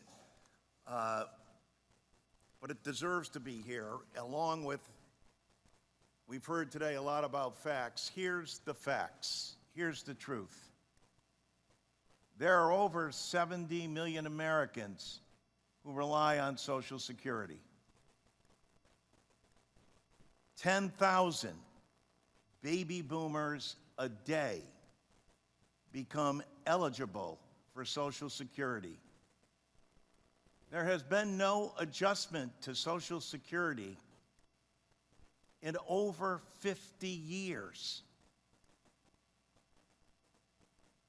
5 million of your fellow Americans get below poverty level checks from Social Security, having paid into it all their lives. Most of them are women, and of them, most of them are women of color. For close to 50% of all Americans, Social Security is the main thing they have. The genius of Franklin Delano Roosevelt is still with us today. It is the safety net for capitalism that you guys should be joining with us to make sure that we preserve and extend and provide that opportunity where you have an environment where you can take risk, knowing that there's a safety net there for the very people who work hard and play by the rules every day to make that investment. I yield my remaining of my time to Mr. Neal. Thank you, Mr. Larson. So my friend, Mr. Bean, pointed out a couple of things that I think are really important. So let's take a look at the record. In 1981, President Reagan presided over a substantial tax cut. In 1982, President Reagan looked at the tax cut and said, no, no, no, it's too much, we have to revisit it, which he did. 1990, President Bush Sr., after having made a pledge at a Republican National Convention, based on what he thought were the facts at the time, came back and looked at the facts in 1990 and changed his mind. In 1993, Bill Clinton, he decided that there had to be cuts and revenue increases. In 1997, again, it took place.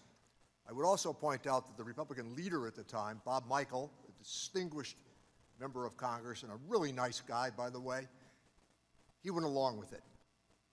What President Bush wanted to do, and then subsequently what came to be the balanced budgets, took place 4 times. I don't understand for the life of me how we can say that we're about to add, over the objections of this side, $4 trillion to the national debt through tax cuts and say that's going to give us a balanced budget. The logic escapes all of us. So let's take Reagan, Bush, and Clinton twice and use those models for getting to what we all would like, and that's a more balanced budget picture. I recognize Mr. Arrington. 5 minutes to strike the last word. I thank the chairman. Every dime that is wasted in the Social Security Administration and administrating the benefits to our beloved seniors, and quite frankly, any government program, is a dime that doesn't go to the intended beneficiary, to people that depend on these programs. And in the case of Social Security, every dime that we're not vigilant, every dime of waste that we're not vigilant about rooting out, shortens the solvency of the Social Security Trust Fund, which now has a fuse of 8 years before every senior, every retiree that depends on that safety net will take an automatic 20% cut. And That's indisputable. We all agree with that. So unless and until both sides come together to actually fix the broken Social Security system so it's there and sustainable for generations, we ought to do the first order of business, and that is reducing and eliminating wasteful spending and inefficiencies in the program. I don't think there's a senior in America that would not support that. And look, if this were about just merely having a plan, we just want to know, this is just an innocent request for a little more information and transparency, then there wouldn't be this rhetoric about they're decimating the program, they're gutting the program, they're utterly destroying the program. I don't believe you right now. I don't believe that it is this sincere attempt to just understand what the plan is, because the rhetoric isn't consistent with that. It's rhetoric that is scaring our seniors. In fact, I think it's predatory. And it is not productive to the end of having us work together.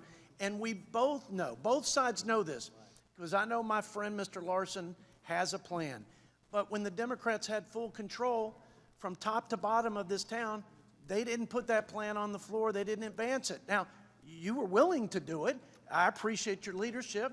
I don't like your plan, but you had the courage to put it forward. We all should accept the reality, political reality, that it's going to take both sides to do it, just like with Reagan and Tip O'Neill. Let me finish my point, if I may. This is not going to help us get there.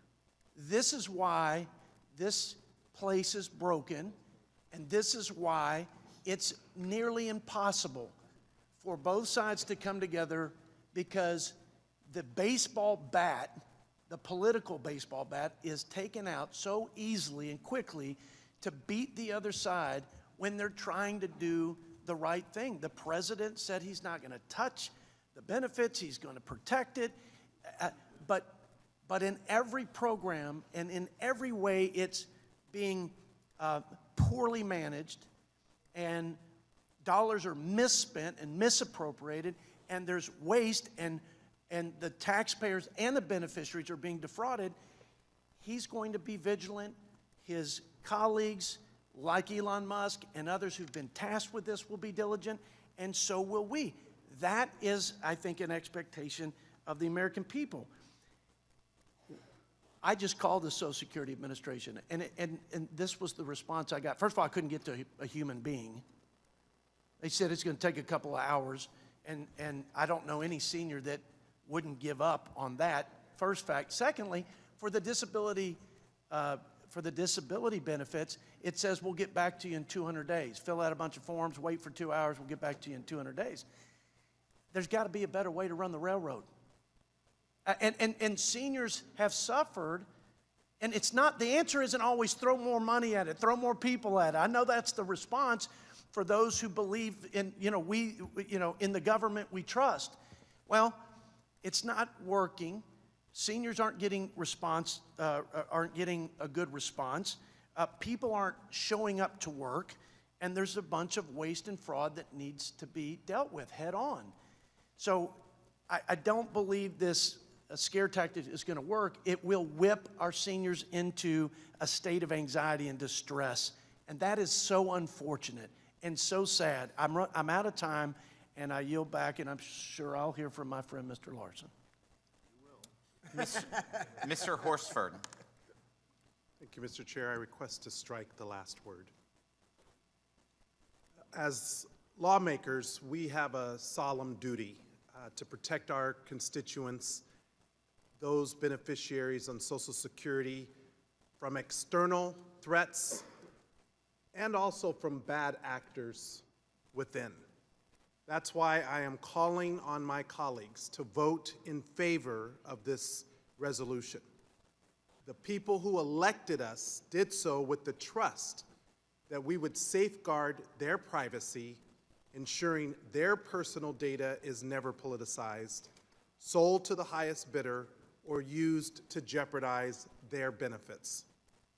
My constituents should believe and be able to trust that government will work on their behalf regardless of who they choose to represent them on Capitol Hill as well.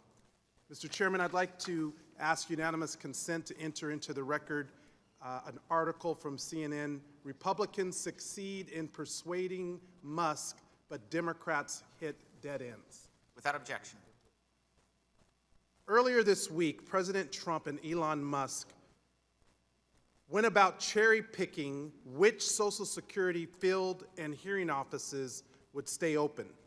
In the article, Mr. Cole from Oklahoma was able to convince DOGE to keep his local offices open while they didn't even have the decency to notify my office of their intent to close one of the critical offices in Las Vegas. Let me be clear. Members of Congress shouldn't have to kiss Elon Musk's ass to get our offices for our constituents on Social Security open or to have them remain open. I am offended by the fact that members on the other side are using their access to Elon Musk and jeopardizing the well-being of everyone else. My constituents deserve the same treatment that Representative Coles are receiving. And this is not about politics. It's not about voting Republican or Democrat or whether you belong to a party or not. And I also want to lift up this article that just came out because it speaks to the hypocrisy. While we are having this hearing today, and while the other side is objecting to even getting basic information about what Elon Musk is doing to Social Security, they literally announced ending the phone program that helps with claims processing and is used by millions of elderly and disabled Americans. Without objection. This data shows that the agency received 81.2 million calls to its national toll-free number in 2023, although not all were for claims.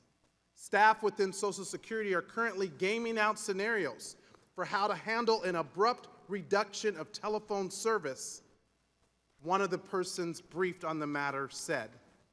So to my colleagues, do you think this is cutting Social Security? It is. Do you think this is hurting constituents' ability to get their rightful questions asked about their earned benefit? This is not an entitlement. Do you think this is helping make government more efficient? And why wouldn't we have the person, the mastermind, the genius, Elon Musk, who's come up with this proposal to come before this committee? Or at least respond based on the list of questions that are called for in this query. I have 140,000 individuals in my district who depend on Social Security. The majority of them, it's their sole source of income. 108,000 are retirees. 16,500 are disabled workers who count on these benefits. And yeah, I'll bang on the damn dais because I'm here to defend my constituents from Elon Musk, Donald Trump, or House Republicans who will try to take away what they have invested into their own Social Security. This is money they earned. Take your hands off of the people's Social Security. It's not yours. And Elon Musk wasn't elected to do a damn thing. I yield back. Mr. LaHood. Thank you, Mr. Chairman. This conversation today would be much different if we were $36 trillion in surplus, but we're not. We're $36 trillion in debt. And to think that we can't have a conversation about looking at our debt and deficit and economic policy different is political malpractice. It's government malpractice. Not to have a conversation about DOGE, not to have a conversation about cutting spending, not by having a conversation about the fiscal health of our country. And it's interesting, I also serve on our House Intelligence Committee. And last year we had General Petraeus and General McChrystal, served under Republicans and Democrats, have unbelievable reputations for serving in our military. And they came and talked to us about the threats facing America from our adversaries. So they talked about China, and they talked about Russia, they talked about Iran, but they said the biggest threat is our debt and our deficit. And as most of us should know, we're paying more now on our interest than we do the entire Department of Defense. Think about that for a sec. It's insane. But yet we can't have a conversation with a new president that ran on fixing the fiscal health of this country, created the DOGE committee, Department on Government Efficiency. Again, it's political malpractice that we're not thinking about this. I want to reference an article from it was an editorial in the Wall Street Journal, dated February 25th of this year, titled "America's Future Depends on DOGE." And I want to read one section of that. The message from today's civic elites is that the president's job is to pretend to be in charge while doing nothing meaningful. Shut up. Don't disturb the administrative state. Let it keep doing its thing without oversight or disruption. And you'll get your library or best-selling presidential memoir. Mr. Trump refuses this deal. In his second term, he's determined to slay the bureaucratic beast. He knows all too well from his first term and the Biden years. DOGE's efforts are epic, breaking more than a century of acquiescence to spending and government. The Trump team is courageously confronting the problem head on. We have an obligation and a responsibility to bring down our debt and get this country back on track economically. And the DOGE Commission and what President Trump and his team are doing is putting us on that path. I yield back. Ms. Plaskett. Mr. Chair, I move to strike the last word. Ladies recognized. Thank you. Thank you very much, Mr. Chair. You know, my colleagues today we've all been talking about accountability. And I think that this resolution speaks to accountability. Because many of us believe that the Trump administration is taking a wrecking ball to Social Security Administration. And they don't want to meet with us about that. Far from making the agency more efficient, the Trump administration is undermining its ability to serve the public. And the primary question is, why? Why is this happening? Why is privatization the goal? Why are they trying to destroy Social Security? Many of us believe it's the first step of a long-standing effort by Republicans to dismantle trust in Social Security, slash benefits, and then allow people who are disgruntled and have lost faith in it to allow Wall Street to take it over. The Trump administration wants to close Social Security offices, slash agencies' workforce. The Social Security Administration is already at a 50-year staffing low due to years of underfunding. And with baby boomers increasing the number of beneficiaries, that's a recipe for disaster. How will gutting the workforce help Social Security Administration serve the American people? The point is, it does not. That's the goal. It does not. The chaos and the confusion, the constant stream of misinformation and missteps have a purpose. Let's talk about that.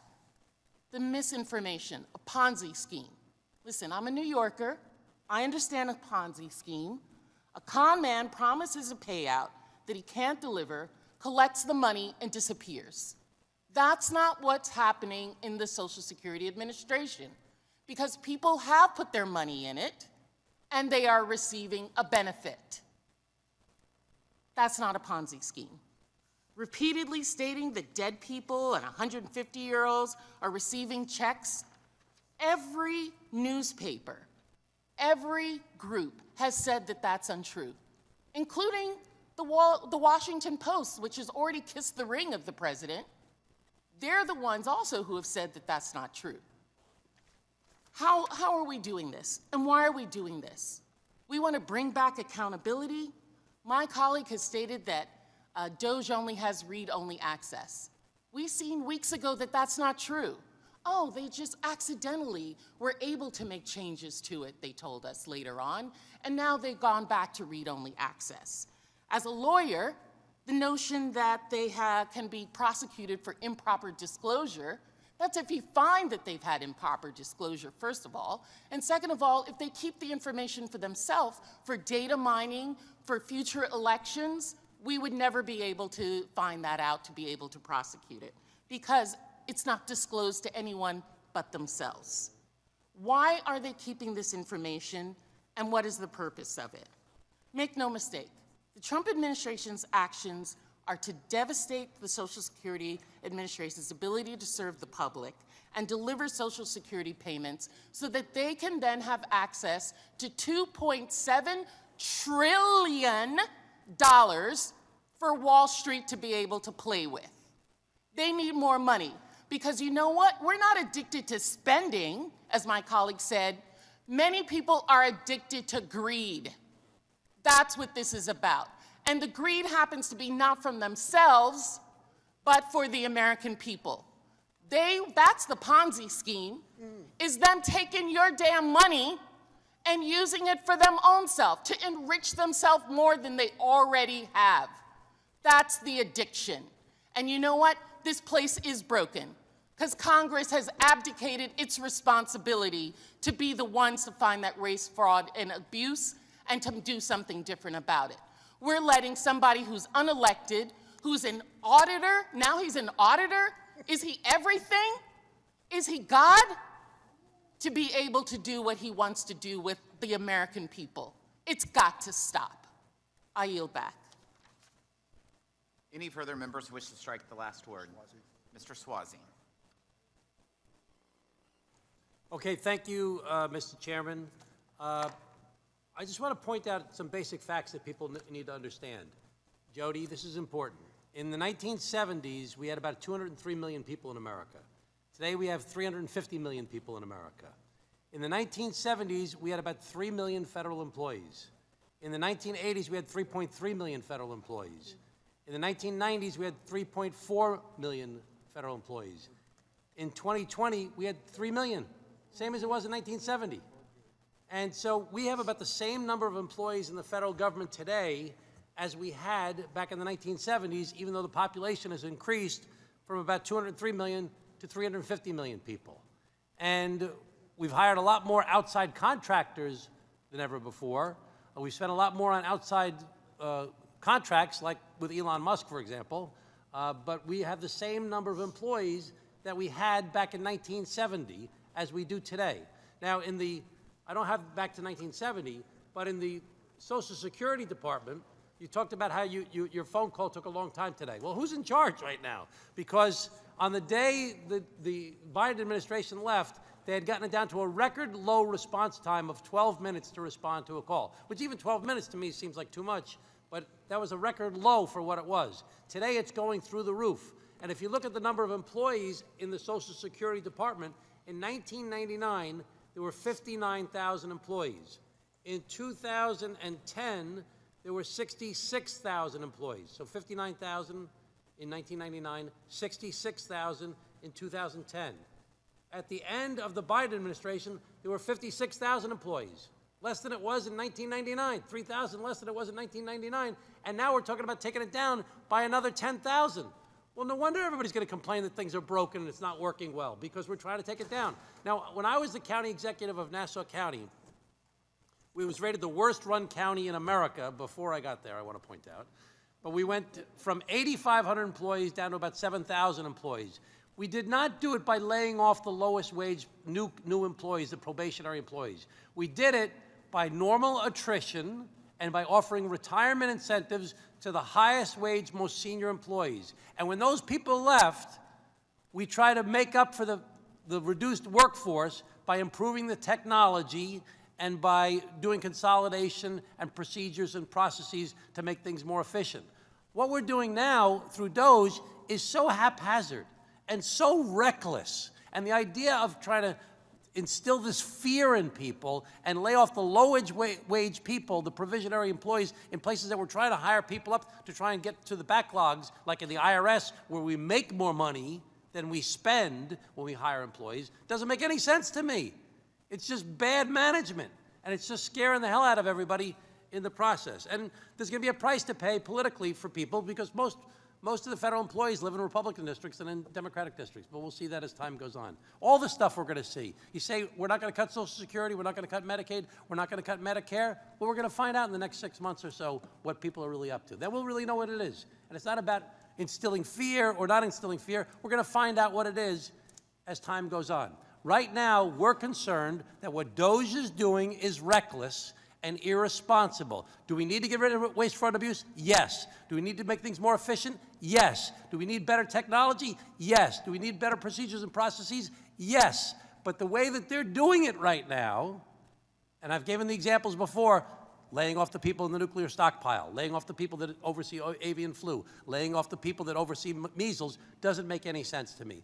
Mr. Chairman, thank you very much. I want to yield my remaining minute to Chairman Neal. My friend from Illinois, he said we don't have conversations, and we have a conversation. We just disagree with you on arithmetic. The arithmetic's pretty simple.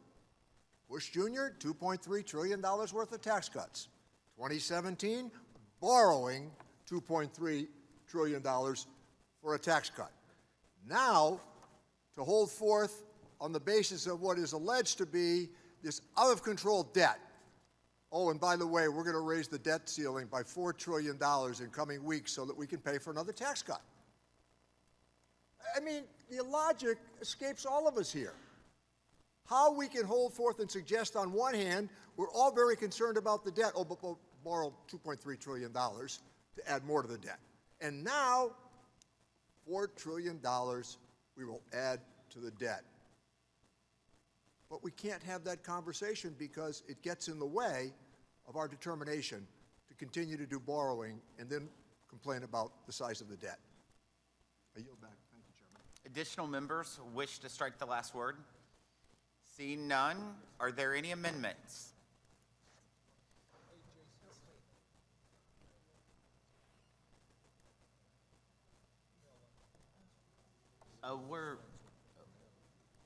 I'd like to strike the last word, and I'd like.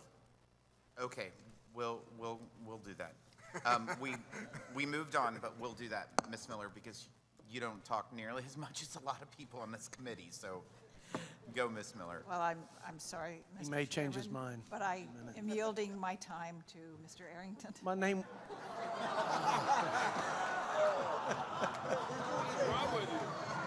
Will the gentleman yield? Will the gentleman yield? You know, I would only speak because my name was invoked. My name was invoked, and my honor was questioned, my integrity, my character. Tom Suozzi would never question my integrity or character.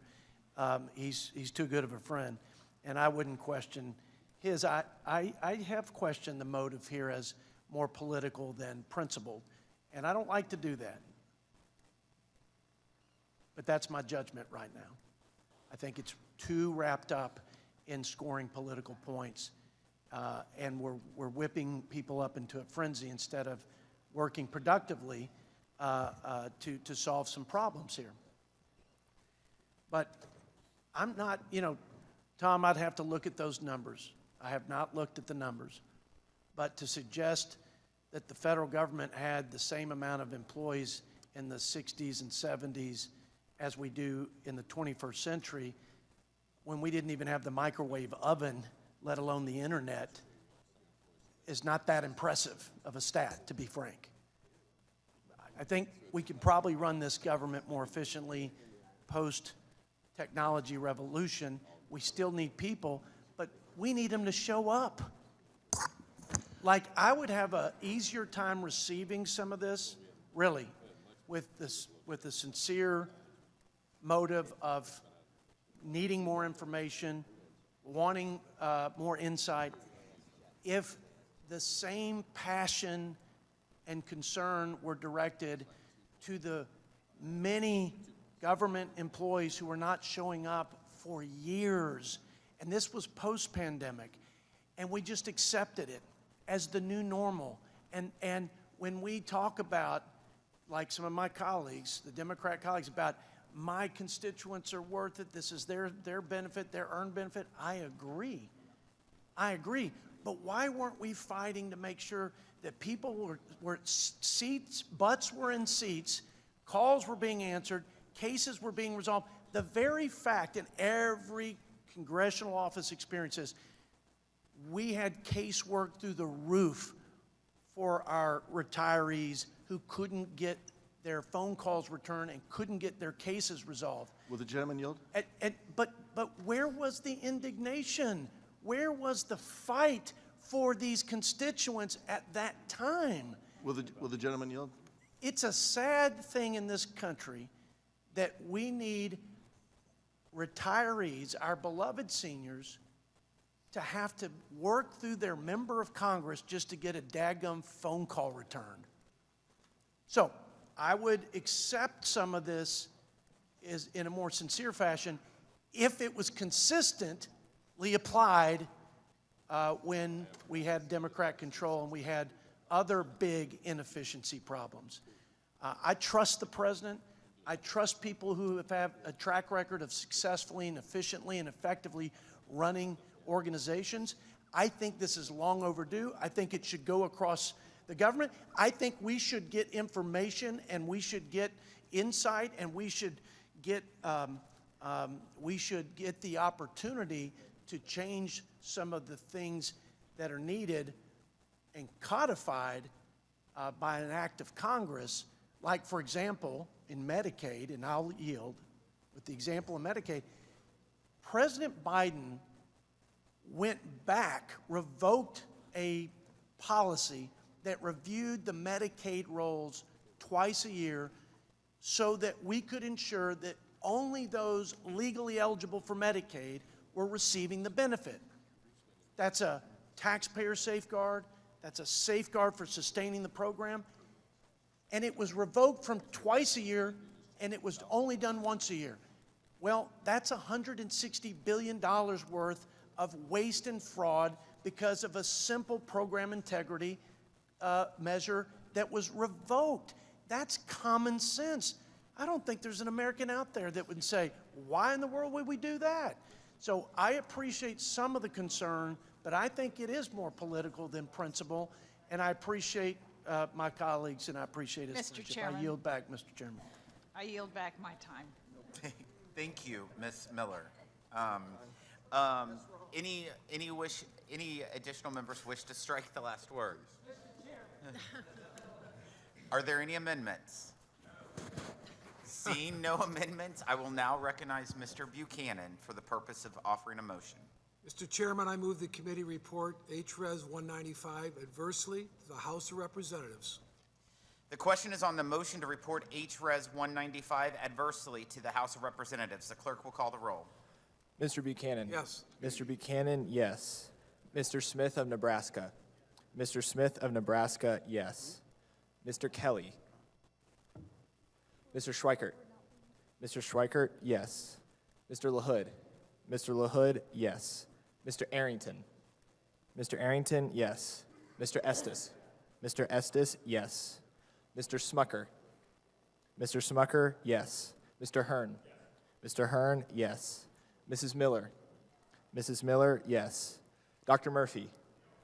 Dr. Murphy, yes. Mr. Kustoff. Mr. Kustoff, yes. Mr. Fitzpatrick. Mr. Fitzpatrick, yes. Mr. Stubbe.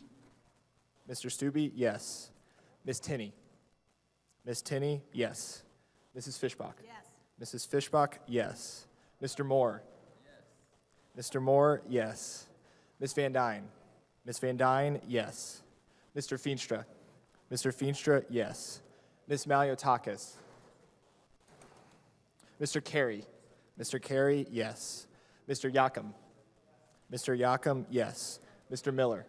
Mr. Miller, yes. Mr. Bean. Yes. Mr. Bean, yes. Mr. Moran. Yes. Mr. Moran, yes. Mr. Neal. Mr. Neal, no. Mr. Doggett. Mr. Doggett, no. Mr. Thompson? Mr. Thompson, no. Mr. Larson? Mr. Larson, no. Mr. Davis? Mr. Davis, no. Ms. Sanchez? Ms. Sanchez, no. Ms. Sewell? Ms. Delbene? Ms. Delbene, no. Ms. Chu? Ms. Chu, no. Ms. Moore? Ms. Moore, no. Mr. Boyle? Mr. Boyle, no. Mr. Byer? Mr. Byer, no. Mr. Evans? Mr. Evans, no. Mr. Schneider? Mr. Schneider, no. Mr. Panetta? Mr. Panetta, no. Mr. Gomez? Mr. Horsford? Mr. Horsford, no. Ms. Plaskett? Ms. Plaskett, no. Mr. Swazi? Mr. Swazi, no. Mr. Kelly?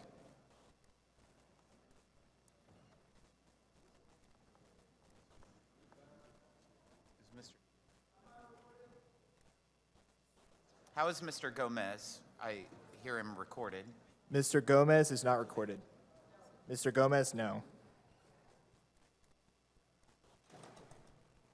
Ms. Maliotakis?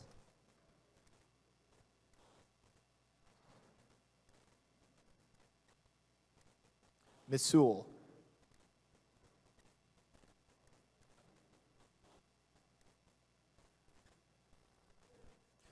Chairman Smith? Yes. Chairman Smith, yes.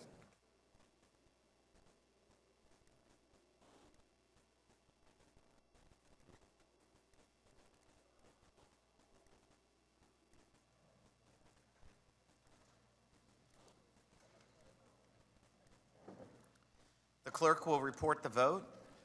The yeses are 24, the noes are 18. There being 24 yeses and 18 noes, the motion is agreed to, and HRES 195 is ordered reported adversely to the House. Without objection, members have 2 additional days to file with the committee clerk supplemental additional dissenting or minority views. We are adjourned.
what originally occurred in 1999, the abduction of a 2-year-old Andrea Reyes. I just want to thank her father, Carlos, for being with us. This case went back and forth, hear a lot of different facts about it, but the FBI is here too, and I appreciate them and their cooperation with us on a daily basis, never mind just this case. The company Ortham is here. Max from Ortham, thank you for being here. And I want to thank Detective Nivikoff, who actually started this all back up again by her vigilance of looking at cold cases and, really working hard to see what she can do to solve these cases. So we appreciate the work of Detective Nivikoff. I'm going to turn it over to Sergeant Moore, who was her supervisor, who's going to give the facts of the case. Thank you, Chief. On October 5th, 1999, the New Haven Police Department investigated an abduction of a 2-year-old, Andrea Michelle Reyes Tenorio, who was suspected to have been taken from the city by her mother, Rosa Tenorio. During a routine visitation, Andrea's father had legal custody of Andrea, whereas Rosa had visitation rights, and she was further precluded from taking Andrea out of the country. Working in conjunction with the Federal Bureau of Investigation, an investigation commenced where it was likely determined that Rosa fled to Mexico with Andrea. It was determined early in the investigation that the government of Mexico did not consider the offense of international parental kidnapping as violation under the Mutual Legal Extradition Treaty with the United States. And federal charges or extradition from Mexico would be unsuccessful. A felony arrest warrant was issued for Rosa by the New Haven Police Department for the felony charge of custodial interference in the first degree. The warrant is still active at this time and is extraditable within the United States. In the spring of 2000, Mexican officials in Pueblo, Mexico, notified law enforcement here in Connecticut via letter that Andrea was located in Mexico with her mother. It was advised that the government of Mexico would not take any further action to remove Andrea from her mother, and she would not return to the United States, as Rosa was Andrea's biological mother. The FBI continued their investigation into Andrea's abduction from 2000 to 2018. Andrea's father and his mother, and his wife rather, Lucia, have spent the past 25 years searching tirelessly for Andrea. This search led to Andrea's father taking several trips to Mexico himself, where he was unable to locate his daughter. In 2023, Detective Keelan Nivikoff, who was assigned to the New Haven Police Department's Missing Person Unit, was reviewing cold cases and began to reinvestigate Andrea's abduction. Using a combination of interviews, search warrants, social media, Detective Nivikoff determined that Andrea, now 25 years old, had been taken by Rosa to Mexico and was still residing there. Through Detective Nivikoff's investigation, contact was established with Andrea, and in partnership with Ortham, a private lab that specializes in genetic genealogy, who confirmed the relationship between father and daughter, leading to Andrea and her father being in contact for the first time in 25 years. Thank you. Thanks, Sergeant. As a dad, it's hard to even make sense of all this, right? You can only imagine losing your child all of a sudden and spending years and years and years searching, and then to be reconnected with one's daughter when she's 26 years old, which I'm sure these over 2 decades have been unbelievably challenging to you, Carlos. But even now, for your daughter and you to try to rekindle your relationship after so many years and make sense of it all, our hearts go out to you. You never gave up hope, and it's also a message that the New Haven Police Department and our partners at the FBI don't give up hope either. For Detective Nivikoff to pick up this case again and see the potential of being able to solve it and track down Carlos's daughter And then to be here where we are today, thank you for all the work that you do for our community on top of a normal caseload, picking up some of these old cases as well. It shows that we don't forget, and I hope other families take some hope out of this message as well, because there are other people that are relying on the New Haven Police Department to seek out justice in many other cases. So I'm really grateful for the partnership with the FBI every day. And as the chief said, we work with the FBI on a day-to-day basis on so many different challenges, and we're grateful for your partnership. And I'd add that Carlos is a New Haven Public School teacher as well, teaching at the Obama School, and on top of everything that you have done to seek out and reconnect yourself with your daughter, you do a lot for our community as well and our children in New Haven. Thank you so much, and if you are interested in saying a few words, you're welcome to come up. My wife is going to read something to you.